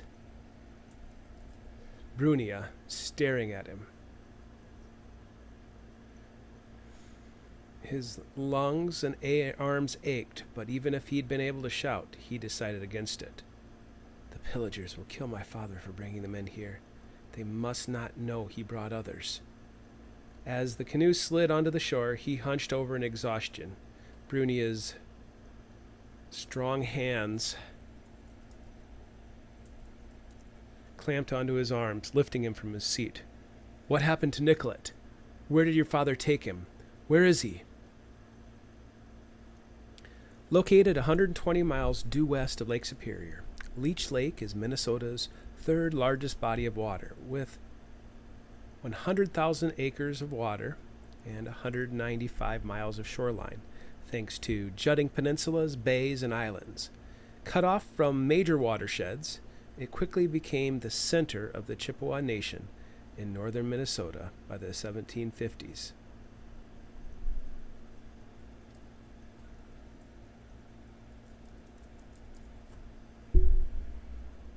When Joseph Nicollet and Shagobay arrived at Leech Lake, Nicollet learned that everything Major Tolliver feared had come true. 40 miles from where he had been abducted, thousands of Chippewa warriors lined the shores of Leech Lake. Nicollet finally understood that each day that passed without justice for the murdered woman brought more and more chieftains to Leech Lake. The two young men fearlessly marched, Nicollet and Shagobay, trailed by Chief Badearth and the upset pillagers, down the inside of a peninsula on Leech Lake's most western arm. Flatmouth's son has returned, Nicollet kept hearing from the onlookers as he followed the two men carrying the large flags. Finally, he saw a half-circle of ornate chieftains waiting his arrival. One of the chieftains raised his spear and shook it, bringing a roar from the crowd that made Nicollet's bowels tighten. Father, I present these two prisoners, whom I have rescued from Chief Badearth. A smaller man with thin eyebrows and a protruding jaw nodded. Give them food and water, he said, but his eyes watched Badearth the entire time. Come, Badearth, sit at my fire and explain your recent actions. The young chief, who'd laughed as they beat Nicollet, now seemed worried as he explained himself. A man from my tribe, Cagino, took his mother, wife, and 2 daughters with him on a hunting trip to Lake Manitou. Several grunts and grumbles threatened to stop the young war chief before he began, but Badearth set his jaw and continued. The Sioux are killing my pillagers on my hunting ground, so I protect it from enemies until you decided to act. Your men will not be enough to stop the Sioux, Flatmouth declared. Even now, I hear stories of them gathering in the west because your men harassed the Sioux along the border without my permission, and now you take an American prisoner? This crazy old Midday brought the American to Lake Manitou, Badearth argued. Isn't it your decree that no Anishinaabe man or woman set foot at that place? It is, but I will not have zealots such as yourself allowing the Americans and Sioux to unite against us in common cause. I understand that mighty Chief Flatmouth must protect his people, but I believe the old Midday I found is one of the Weejigan clan. You believe, Flatmouth muttered angrily and shook his head. I will not allow our people to be threatened because of silly superstitions. Bring the American here. He will explain his actions as well. Chapter 33. Nicollet took a deep breath to will his bruised arm to action. He brushed off the dirt from his jacket and with a scarf removed the trickle of dried blood from his forehead and eyebrow. He swept his curly hair back from his eyes and held his chin high despite the pummeling he had taken. Are you from the stone fort? Flatmouth asked. Nicollet smiled and began to explain, but halfway through his explanation, Flatmouth raised his hand. Go get the translator, Blackjacket. This man's words hurt my ears. A young man ran off and quickly brought back an old Chippewa dressed literally in a black jacket. "Translate his words for me, Black Jacket. Ask him where he's from." Nicollet looked around for Shagobay, but could not find him. Black Jacket repeated the question, and Nicollet answered, waiting to see how his translator treated him. Clear communication is good, as long as I can trust this fellow. I will explain that I am from the Savoy region of France, which should endear me to the Chippewa. He says he is from the mountains, but I could not understand which mountains he meant, Black Jacket explained to Flatmouth. Ask him if he is from the stone fort. So Black Jacket asked and received another complicated answer to translate. He says he is not from the stone fort. He says he is from the stars. From the stars? No, I am an astronomer. From the stars. See? Americans are liars. Where is the justice and peace promised by the gentle words of the American president? I am not American, Nicollet said in Anishinaabe Moin. Jeez. I do not speak for those at the fort. With the two flags propped at his left and his right, Flatmouth rose and violently tossed the American flag to the ground. Then he reached to his chest, removed a golden medal, and tossed it at Nicollet's feet.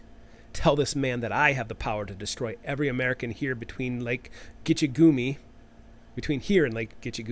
If I had not made a promise to bury the hatchet, I could have torn down his stone fort. Yet they threaten me to strike down the one who starts a war. He threatened to reduce the first village to start a war to ashes. Where is the justice of this American president? Tell him I'm French, Nicollet said to Black Jacket, and then rose. He walked over to the British flag, and with a tug, let it drop to the ground before returning to where he earlier knelt.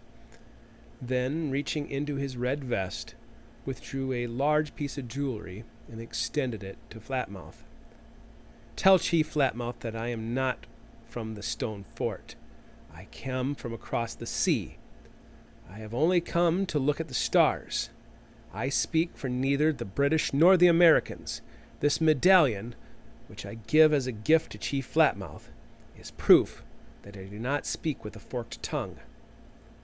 Nicollet waited for Black Jacket to translate. Cosette, you saved me once again. Flatmouth took the locket given to Nicollet during the riots of the July Revolution. It is time to cash in my lucky charm. Napoleon, Flatmouth muttered with a smile. Yes, that is Napoleon, Nicollet repeated, not wanting to correct the powerful leader. He was a great warrior of the French, who once helped the Chippewa like a father helps a son. Flatmouth turned the figure painted upon the white stone. Well, it is strange. Whatever side I turn, it is the figure. Turn it. Well, on whatever side I turn it, the figure looks at me and seems to say, Thou art my brother warrior. Send the Frenchman to my tent. My wives will feed him and treat his wounds, and we will talk. Tomorrow, when Chief Solid Ground arrives, we will continue to speak about matters of war. Although Flatmouth's wives stuffed Nicollet with duck and deer, the dull pains throughout his body left him nauseous. Nicollet rose at the break of dawn and prayed along the edge of the woods. With thousands of Chippewa gathered on the peninsula, many of which watched him pray, Nicollet entertained no plans of escaping. Where is Shagobay? What do I do now? As he prayed for wisdom, he heard footsteps approaching, and when he opened his eyes, Chief Flatmouth stood over him, still clutching the locket, with the translator Black Jacket behind him. Why do you hate Americans? Nicollet asked. We hate them because they establish military posts to protect the natives, but instead they keep them like dogs. Yet I withhold my hand. preventing our young ones like Bad from exterminating the Americans, even though they put us in prisons, whip us with rope, and tie cords around our necks and hang us. Men like Benton, Poncet, and Hebert. Not all Americans are like this. Yes, they are. Even Mr. Boutwell, who came to us in friendship, wears a mask. Now, I no longer know who to trust, the agent from the stone fort or the agent from LaPointe. Boutwell. Are they already prisoners of Flatmouth? Nicollet wondered, but he also contemplated Flatmouth's other words. LaPointe. He means schoolcraft. Major Tolliver's worries had been well-founded. I cannot speak about the agent from LaPointe, but I know the agent in the stone fort to be a man of integrity, who only wants what is best for your people. Then why does he withhold the beverage called whiskey from us? Flatmouth asked. The agent at LaPointe does not deny us, and now the young men from my village have heard about it and would like to taste it. I want the agent from the stone fort to send me some as a token of good faith between us. We do not know if the agent is telling falsehoods of his own or if Washington orders him to tell them. We beg you to write our great father, telling him of our intentions. Me? Nicollet recoiled. Why me? Our fathers always said they would love to see the French again, they who first visited this shore. We long for the French and the other shore, that they may return and save us from the Americans. However, there are strong words. I do not know who to trust. So, will you tell them? I'm not a diplomat. How can I deny such honest requests? Yes, if they are fair words. Will you write down what we say to you? Yes. So that afternoon, a great coalition of Chippewa chiefs, including Bad Earth, Stronghead, and Solid Ground, gathered with Flatmouth to discuss what should be done. For an hour, the chiefs repeated and restated their grievances with the Indian agents, the United States government, and their own enemies, the Sioux. Nicollet patiently wrote down the grievances in his letter, which extended for multiple pages. Nicollet wrote down the final words. I promise you, Chief Flatmouth, that the great Father Tolliver will hear these words, but that is all I can promise. I am certain Tolliver will capture these murderers and show you good faith, or your hand will be able to strike down any of these who wrong your people. But before I can return to the stone fort, I wish to see where the Mississippi River begins. It is only a few days west of here, Flatmouth said. I will allow it. Now, let us speak plainly as men. Flatmouth put his hand upon Nicollet's shoulder. With a gesture, the pipes were lit, and the chieftain smoked quietly for an hour. During that time, Flatmouth had his set of fine china brought out, and Nicollet drank tea with the other chiefs.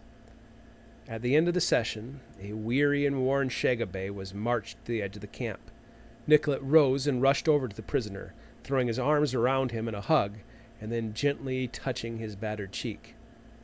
What will happen now? Nicollet asked, and returned to the strange tea party. There are some who wish me to punish Shagabay for bringing you into our hunting grounds without consent, but I see that this Midday only performed the will of the Great Spirit, so I will allow him to remain your guide as long as you wish to travel in our lands. I do wish it, Nicollet said. Shagabay was released from his bonds, and he fell to the ground in relief and exhaustion. From the edge of the camp, Nicollet saw Reverend Boutwell and his wife, Hester Crooks Boutwell. Flatmouth rose and put a gentle hand on Nicollet's shoulder. Take heart. Reverend Boutwell has come to rescue you from this ordeal. He will bring you to your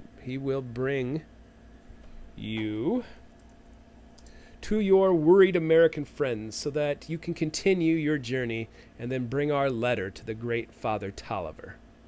The expedition is near? Nicollet rose and walked over to help Shagabay from the ground. The wide-eyed young preacher held an incredulous grin. "I hear you've come to rescue me," Boutwell said, "or is it I who have rescued you?"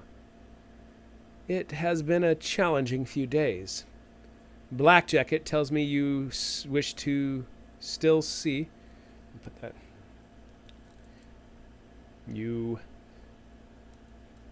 still wish to see Lake Itasca," Boutwell said. "Itasca.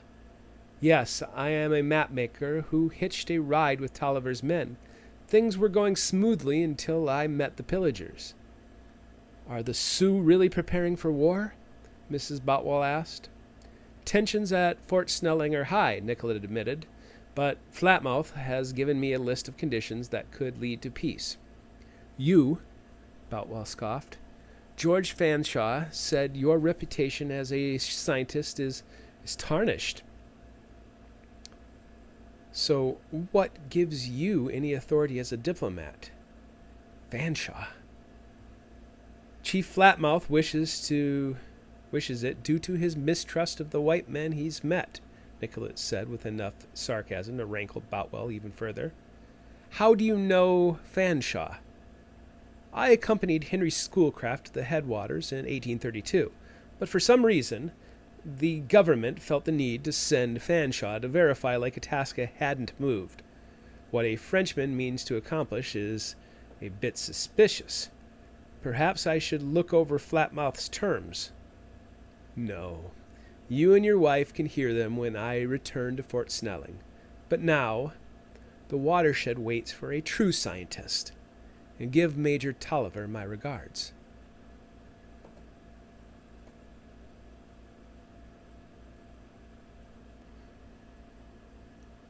Chapter 34. Brunia led the way, alone. On his massive shoulders, the lead canoe pushed through the branches and brush to create a path for the others to follow. Despite the beating, Shagobay held the nose of the second canoe with Big Mo Maxwell, holding the tail.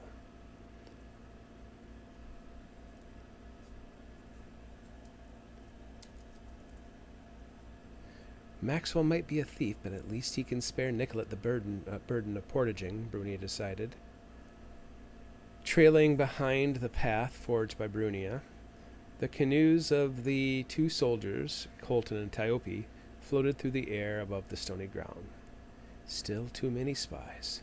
Somewhere in the distance, several canoes carrying 18 of Chief Flatmouth's warriors dallied, knowing that the fragmented expedition could quickly be found should danger arise. We could still become hostages if Flatmouth willed it. Behind the three canoes, Brunia saw Nicollet walking with his sextant on his back in a leather case thrown over his shoulder as a knapsack. Despite not being given the duty of portaging the canoes, he carried a heavy load of equipment wherever they crossed land. The barometer slung over his left shoulder along with his cloak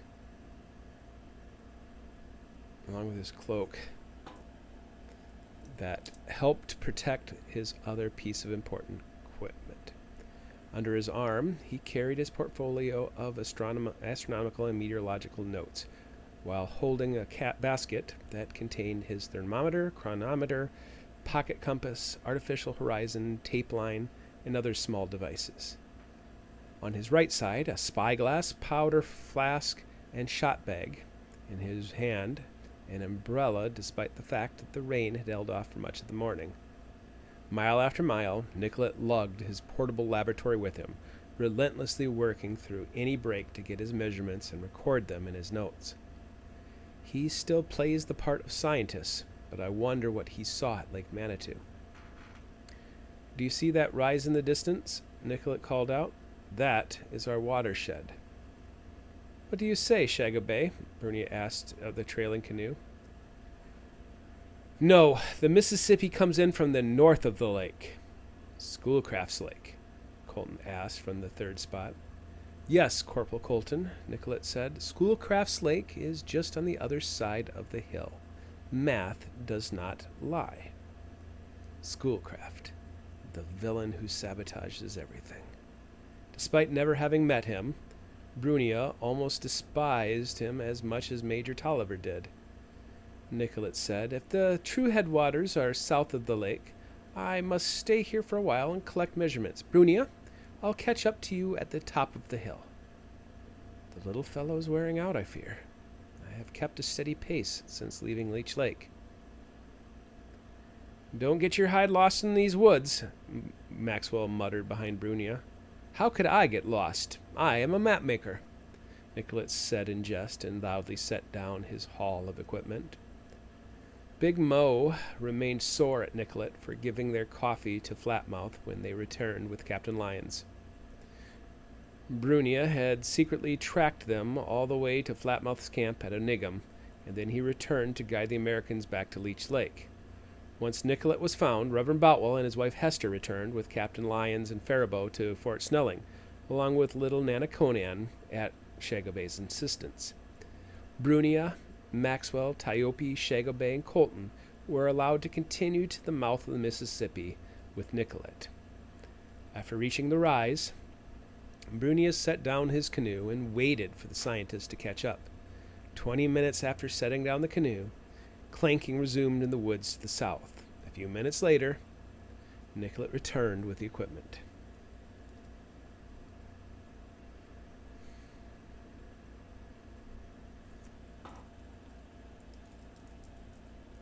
Shagobey helped him unpack the equipment and then pointed. "Do you see that lake in the distance? North of it is the source of the Mississippi." "Schoolcraft's Lake," Nicollet said. "That is an arm of Itasca?" Shagobey nodded and watched as Nicollet took out his barometer and took measurements, all while shaking his head. "I might have been convinced if I'd traveled by river like Pike, Cass, Beltrami, Schoolcraft, or even Fanshawe, but our portage reveals a different truth." Nicollet jotted down his measurements in the notebook and then went to a canteen, but not to take a drink. Instead, he walked over to Brunia, uncapped it, and began pouring it on the ground. "This is the watershed that creates the Mississippi River." Nicollet pointed to a small body of water at the bottom of the hill. "The water from my canteen will trickle down this hill to my lake. From there, it will follow that little creek 1,000 feet or so until it reaches Schoolcraft's Lake, Itasca. The math is not wrong, Shagobey. This is the top of the world." "But will Nicollet find what he truly seeks?" Brunia thought, as Nicollet put away his canteen. "Congratulations, Professor Nicollet," Edgar Colton smiled. "Alas, I've come too late," Nicollet shrugged and sat down next to the remaining companions that had set off with him from Fort Snelling.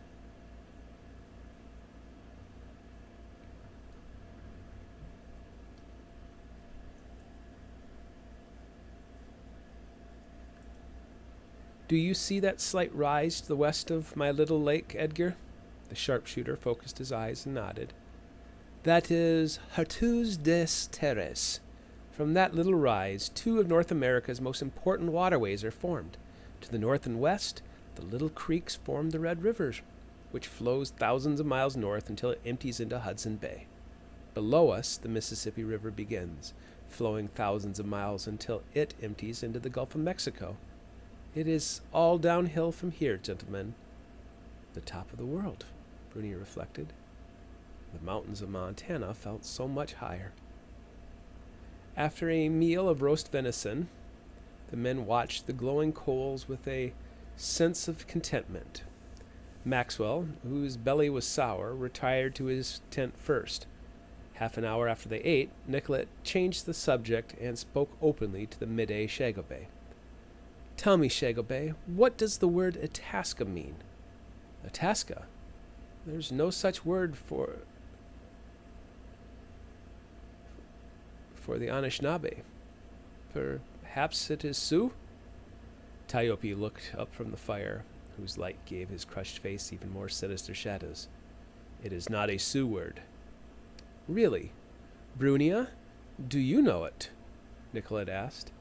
"Leave me out of this," Brunia thought, and shook his head.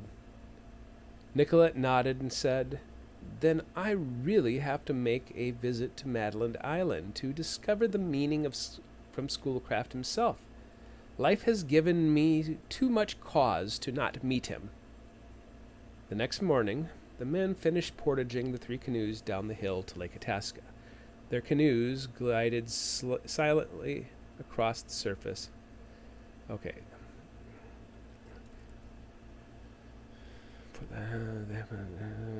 Silently glided across the surface until they reached the shores of the turtle-shaped island.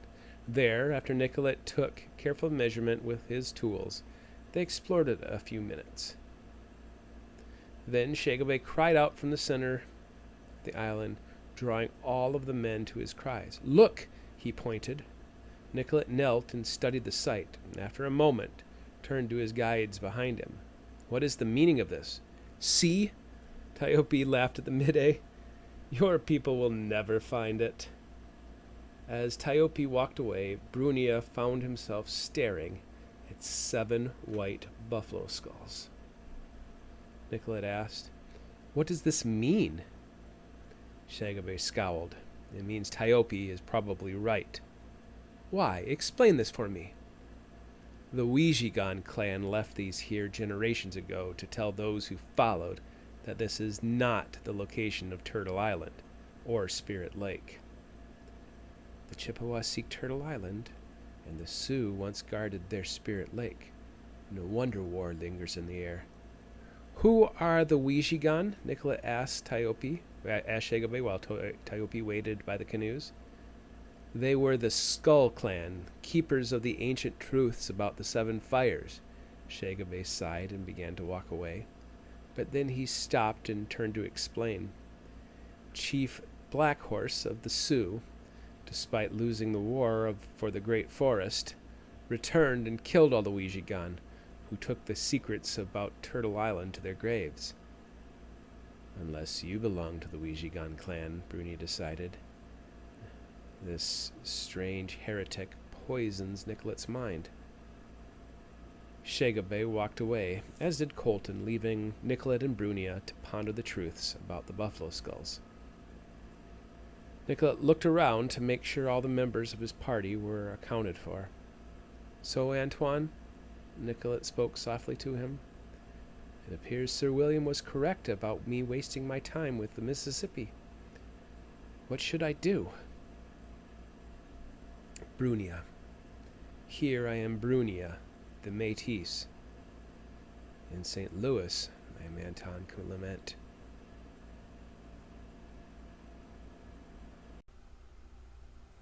Chapter 35. "If I am to become a man of power, seems there is no other choice," Hank Sibley decided, sitting alone in his kitchen as the sun slowly rose in the east. "Shit." Across the river, Sibley could see a few lights appear from Fort Snelling as their day began also, but his 2-story stone house was silent, except for the breathing of Red Blanket Woman in the corner. As the girl slept, Sibley sipped his coffee in the adjacent room. Despite his own youth, Sibley was a man of caution and deliberation, evidenced by the letters in front of him. Weeks earlier, Ramsey Crooks had said to him, "Enjoy your young bride while you can. Our world is soon coming to an end." Ramsey Crooks, the current president of the American Fur Company, had stopped to visit during early August to ascertain the tensions between the feuding Chippewa and Sioux, and also to collect his daughter, Hester Boutwell. "Have you heard what was happening in the Columbia District? The Hudson Bay Company is undercutting our agents and destroying the fur trade in the process. There is a reason Astor sold his shares of the company." Crooks then tossed a hat at Sibley. The silly-looking thing had been over a foot tall with a 5-inch brim around it, wrapped in black silk. Silk, the fur of the future.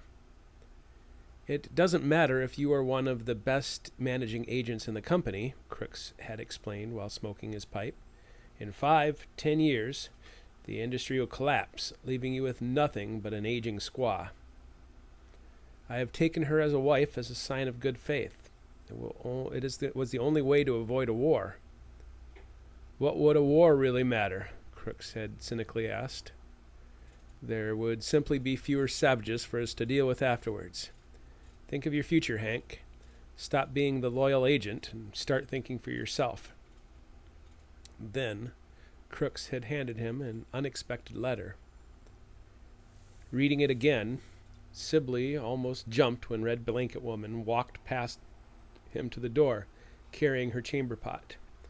When she returned, she immediately went to the kitchen to begin breakfast. What will happen to you when this is all over? Sibley wondered.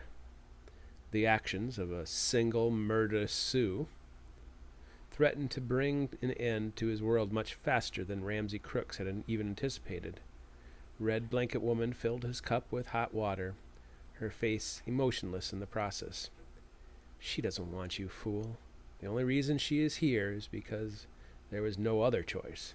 Her father knows this. All the damn Sioux know this. But you had a choice.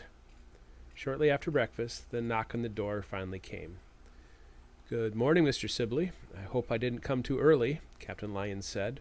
Of course not. Come in, Lyons. Let's hear all about your adventure rescuing the Boutwells. Despite the warmth of the cabin, Lyons wore long sleeves to cover his pox scars.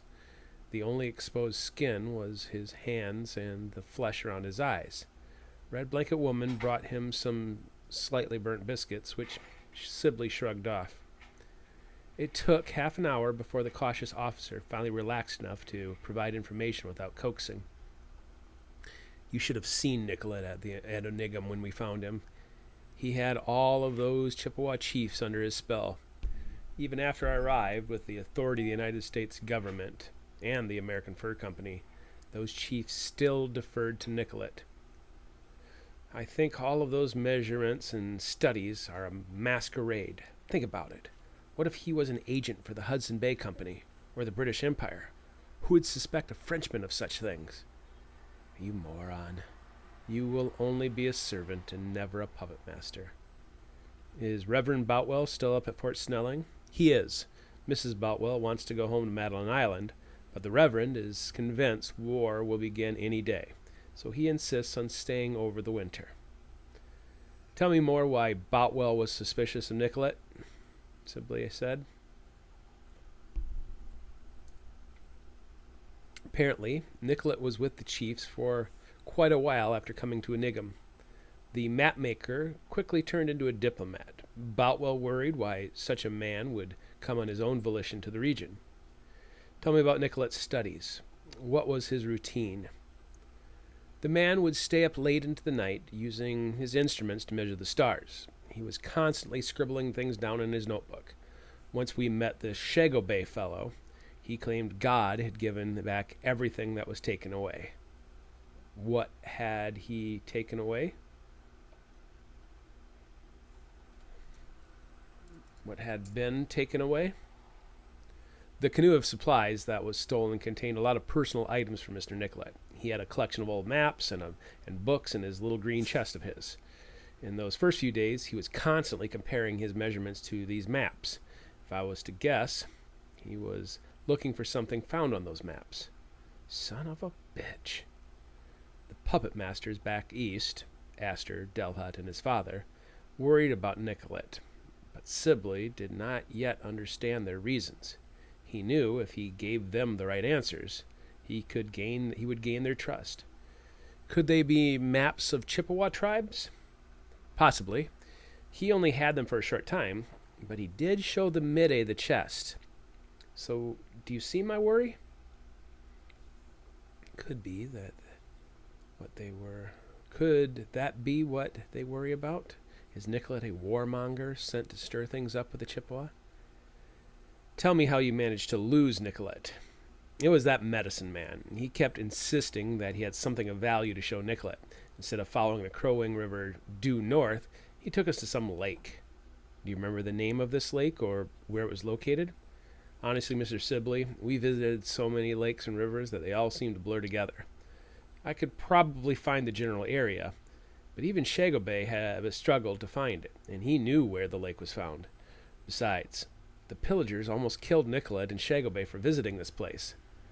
There weren't any villages near it from what I could tell. Do you think it was important? What I think does not matter. I now have a chip to play. But who do I give it to? Who knows?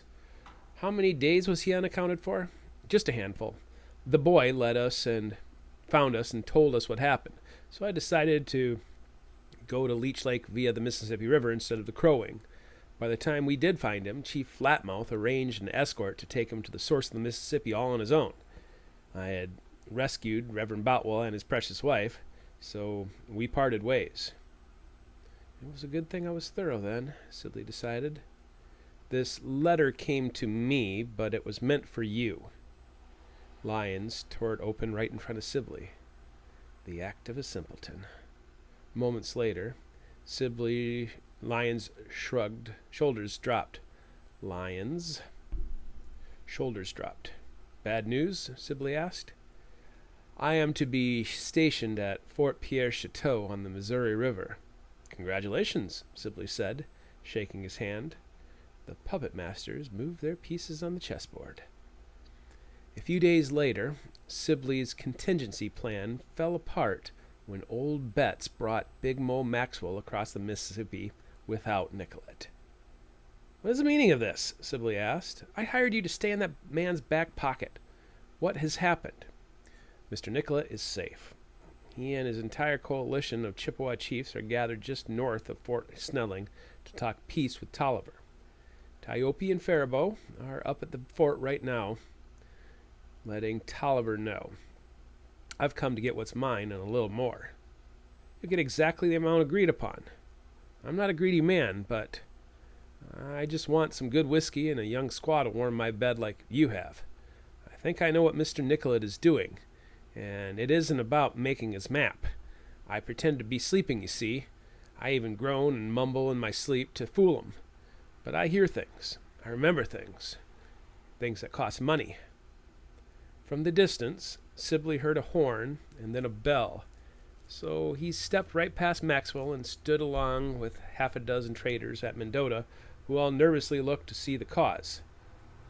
It was then that Sibley noticed that the Sioux had again slipped away into the woods. Knowing his 2-story house provided Red Blanket Woman adequate protection, he left her behind with an agent and rushed to Old Betts Ferry to cross over the Mississippi. When he reached the summit of the hill, he found the walls manned with Major Tolliver's soldiers, but the doors of the fort were open. Outside, 2 platoons of soldiers stood in formation, flanking both sides of the gate.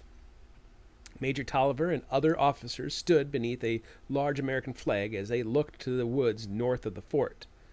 Then, a long procession of Chippewas slowly and steadily came marching out. After a few minutes, Sibley estimated the number to be at least 300. Leading the procession was Chief Flatmouth, decorated in his finest attire. Flanking him were other Chippewa war chiefs. A few yards behind the great chiefs, Sibley saw the distinctive red vest of Joseph Nicollet. He is obviously not a warmonger. Inside the fort, Sibley saw Sergeant Tiope and Edgar Colton. As the chiefs presented themselves to the officers, Nicollet, Brunia, and the translator Blackjacket stepped forward.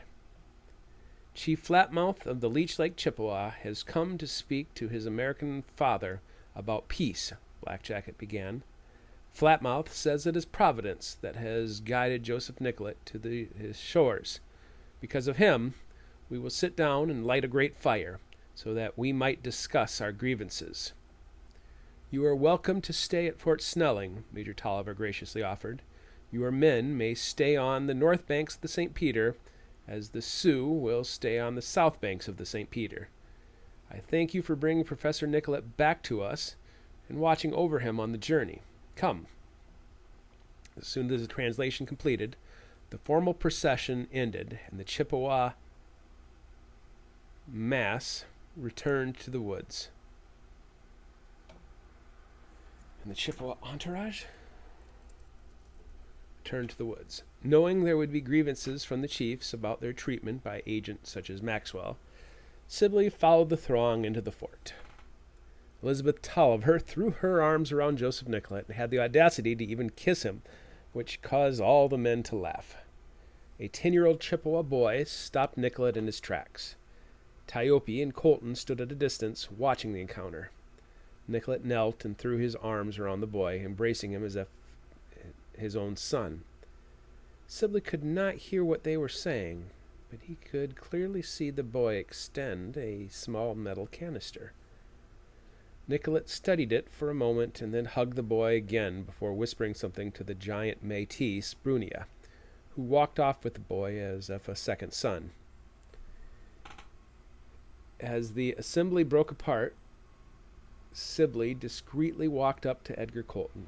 From his pocket, he retrieved another letter entrusted to him, this one also sealed with wax from a Masonic ring. Unlike Lyons, Edgar Colton just took it and slipped it in a pocket, never even acknowledging Sibley or the letter. That man knows how to keep a secret. Could it be true? Henry Schoolcraft wondered. Is Nicollet coming here? The elders that Schoolcraft met along the banks of the Chequamegon Bay spoke of an evil spirit. The elders whom Schoolcraft met along the banks of Chequamegon Bay spoke of an evil spirit that gained a foothold among the people who lived on Madeline Island. If the tales were true, the Chippewa had once turned to cannibalism and black magic in order to gain power and wisdom to defeat the Sioux. Will I need to turn to sorcery to deal with the likes of Nicollet? For almost a year, tales of Joseph Nicollet filled his correspondence. Despite the threat of war, Nicollet had still managed to reach the headwaters. While in the North Woods, Nicollet averted a brewing war between the Chippewa and Sioux, resulting in Chief Flatmouth returning to the negotiation table with Tolliver and strengthening his position. Even after his return from the headwaters, Nicollet lingered at Fort Snelling, spending the winter, ingratiating himself with Tolliver and Sibley, while also studying the Indian tribes. Have I wronged him? He is hell-bent on destroying my reputation. Then Schoolcraft learned that in order to make a proper map, Nicollet wanted to examine the St. Croix River Valley, which would lead him to Madeline Island. But does he come for me to visit the sixth stopping place? Sibley claimed in a letter that the expedition appeared to be scientific and practical. Nicollet was part of a group escorting William Aiken, Reverend Boutwell, and his wife, Hester, back to Madeline Island. When the guests arrived, the island came to life with excitement, but Schoolcraft sat alone in his office. I will not suck up to this French fop. Nicollet must come to me.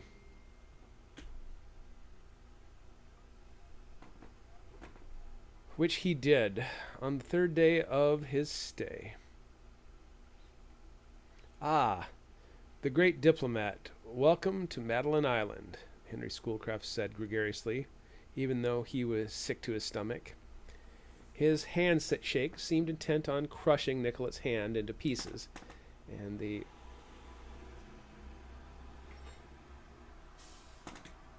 his handshake tried to.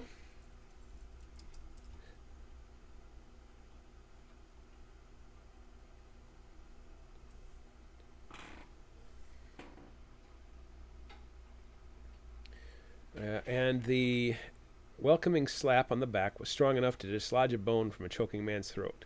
Bonjour, what a fine home. It seems more at place in Baltimore than here on the edge of Lake Superior, Nicollet replied.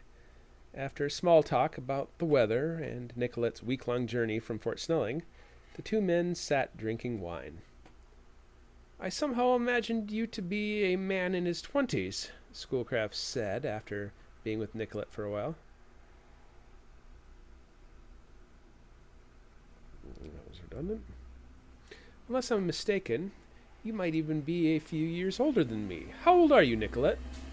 This past year, I turned 51. 51, yet you travel all over the frontier like a young man. I should be thankful you're not a man in his 20s. Imagine how easily you'd undo my legacy. Jamais, Mr. Schoolcraft. I can assure you that... Oh, I only tease, Nicollet. You are no threat to my ego. If anything, I should be thanking you for the little miracle you worked last year at Leech Lake. War was averted, and not an ounce of blood was shed. There were 2 women murdered, Nicollet said. I can assure you that there was more than an ounce of blood shed. Does he truly love the Indians? Perhaps Delhut is wrong about the man. Even so, the United States owes you a great deal, Ambassador Nicollet. The fur trade continues, peace flourishes, a great boundary owned by the United States now exists between the Chippewa and Sioux, all in exchange for hunting rights? Diplomacy at its finest. Schoolcraft raised his glass, but Nicollet did not reciprocate. Has he come to confront me? What does this little fellow want?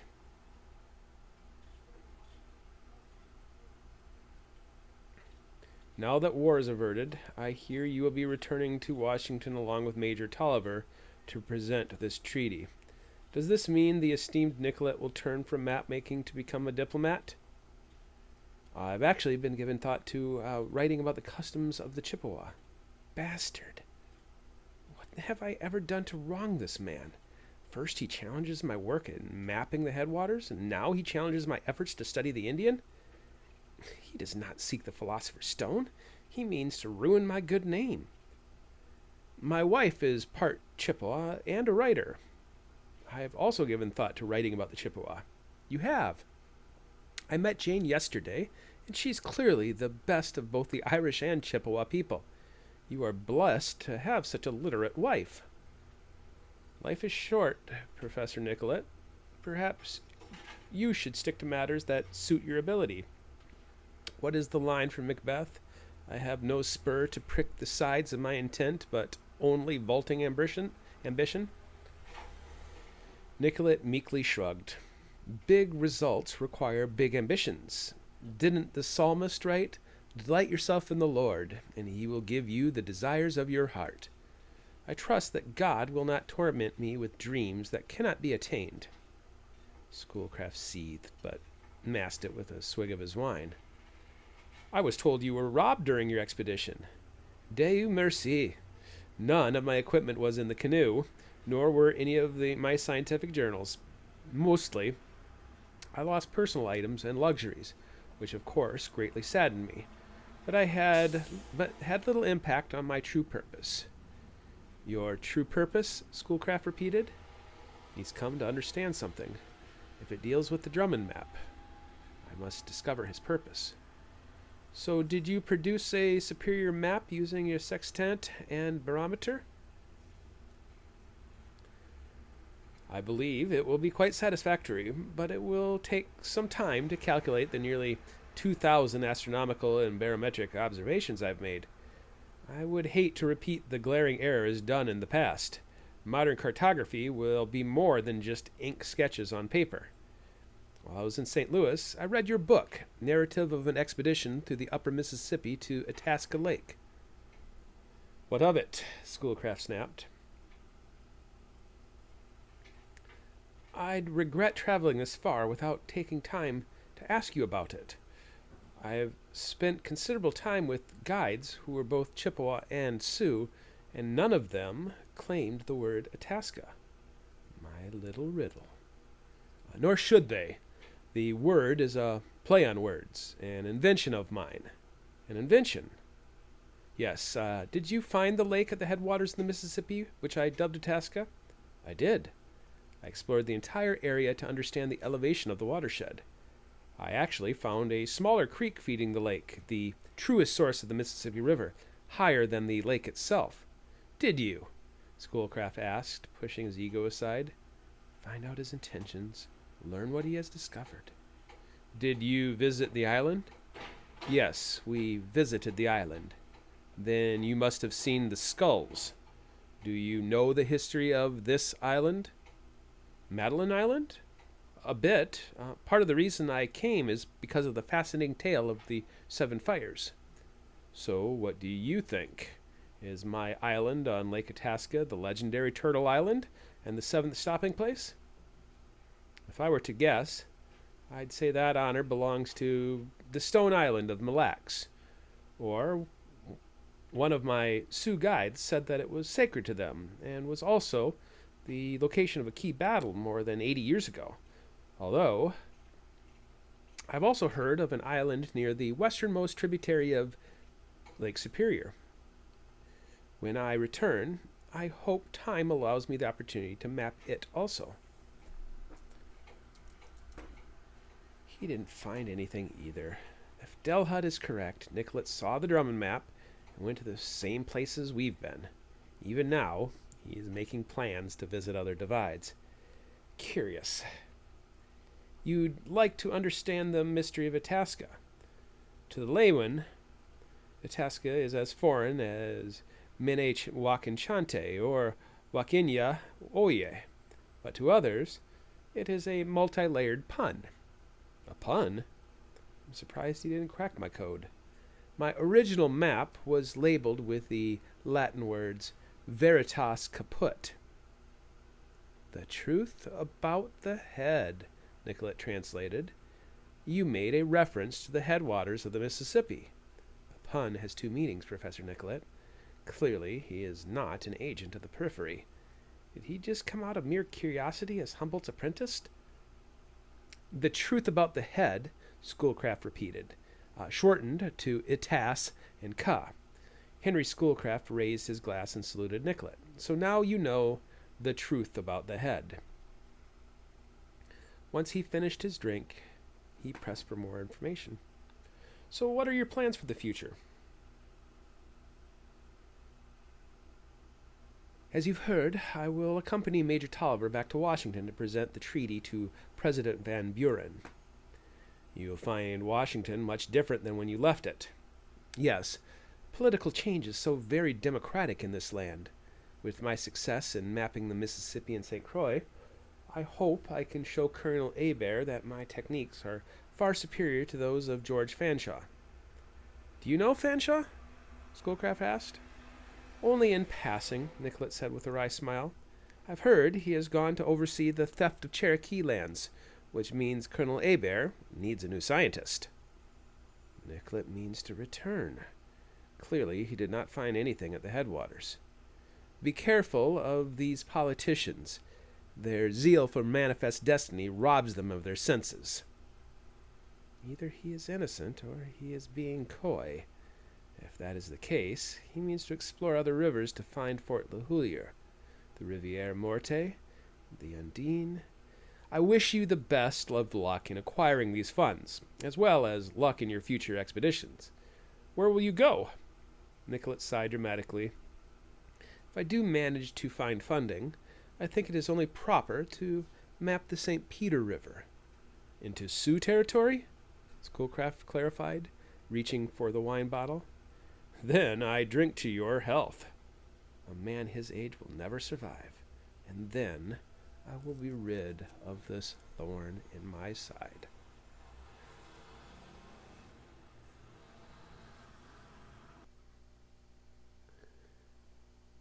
Chapter 37.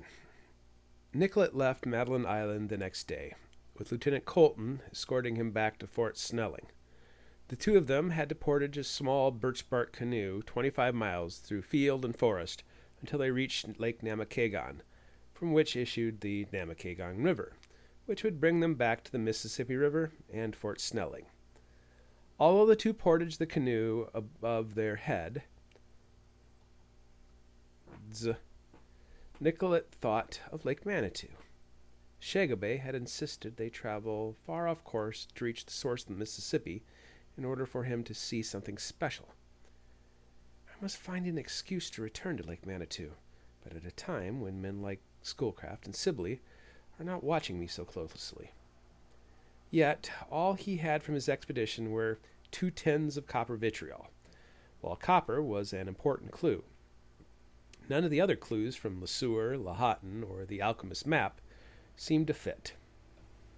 Lake Itasca had even fewer similarities. If the Mississippi River is not the place where water flows in all directions, then it is also not the place where Lahawtan found the Undine, or LeSueur mined copper. Could it be Stewart's Missouri? Colton struggled with his breath and stopped walking for a moment. Although a young man just past his 20th birthday, Colton had weak lungs despite his stocky strength. The two traveled almost 3 miles since their last stop, so Nicollet was glad to take a break. When Colton regained his breath, the rosy-cheeked soldier wiped off his sweaty brow, but kept a keen eye on the woods. "Something wrong?" Nicollet asked his guide. "I thought I heard something a while ago." "An animal?" "More like a dog from the sound of it." "Out in the wilderness?" Colton smirked. "An Indian, most likely." The comment chilled Nicollet. "You see the Indian as a dog?" Colton nodded. "They're all savages in my book. I know you think highly of them, especially Shagobay, but you didn't see what Chief Blackhawk did when he crossed back over the Mississippi to reclaim his land. My brothers and I collected Indian scalps until we were old enough to join the militia. I was at the Battle of Bad Axe when we crushed Blackhawk's army."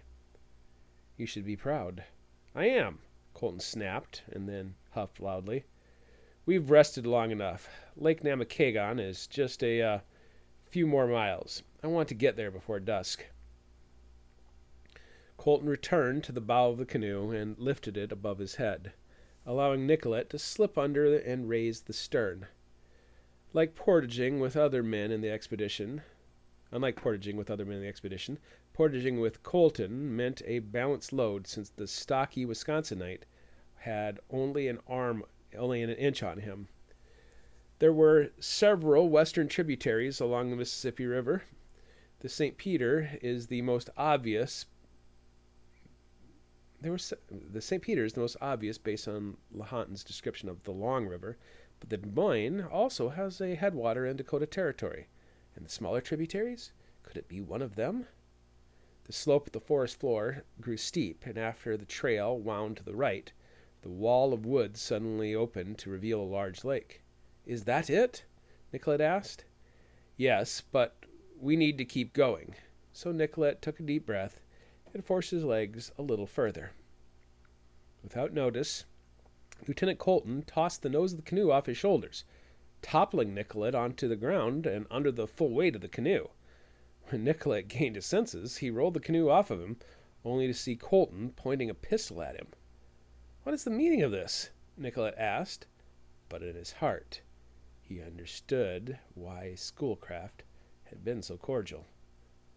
"I'm sorry for making you do all this work, only to kill you, but I didn't want to have to haul it all the way across the portage on my own."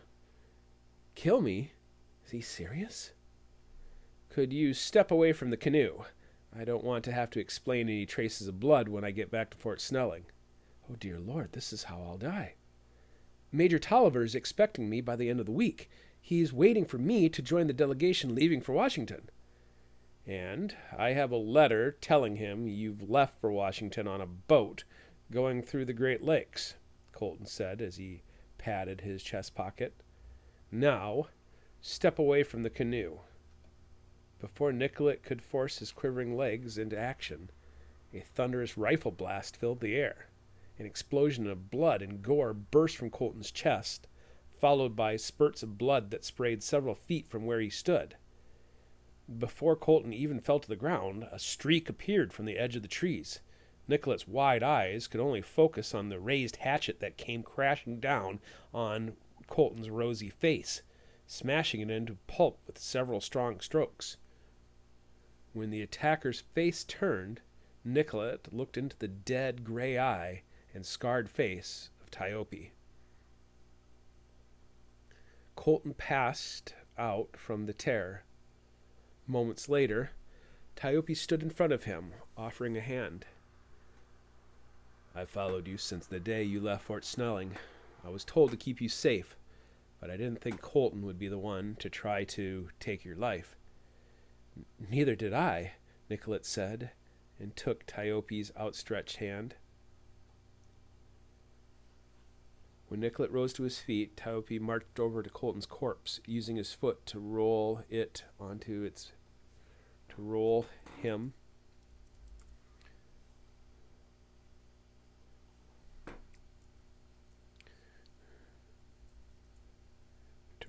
over.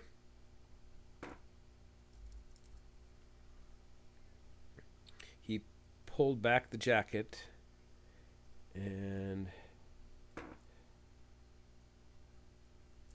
found a letter, already half stained with blood. "Do not let him return to Washington. Make sure he has an accident." "Colton was ordered to kill me? Who sent it?" Nicollet asked, turning back to Tiope. "Who sent you to watch over me?"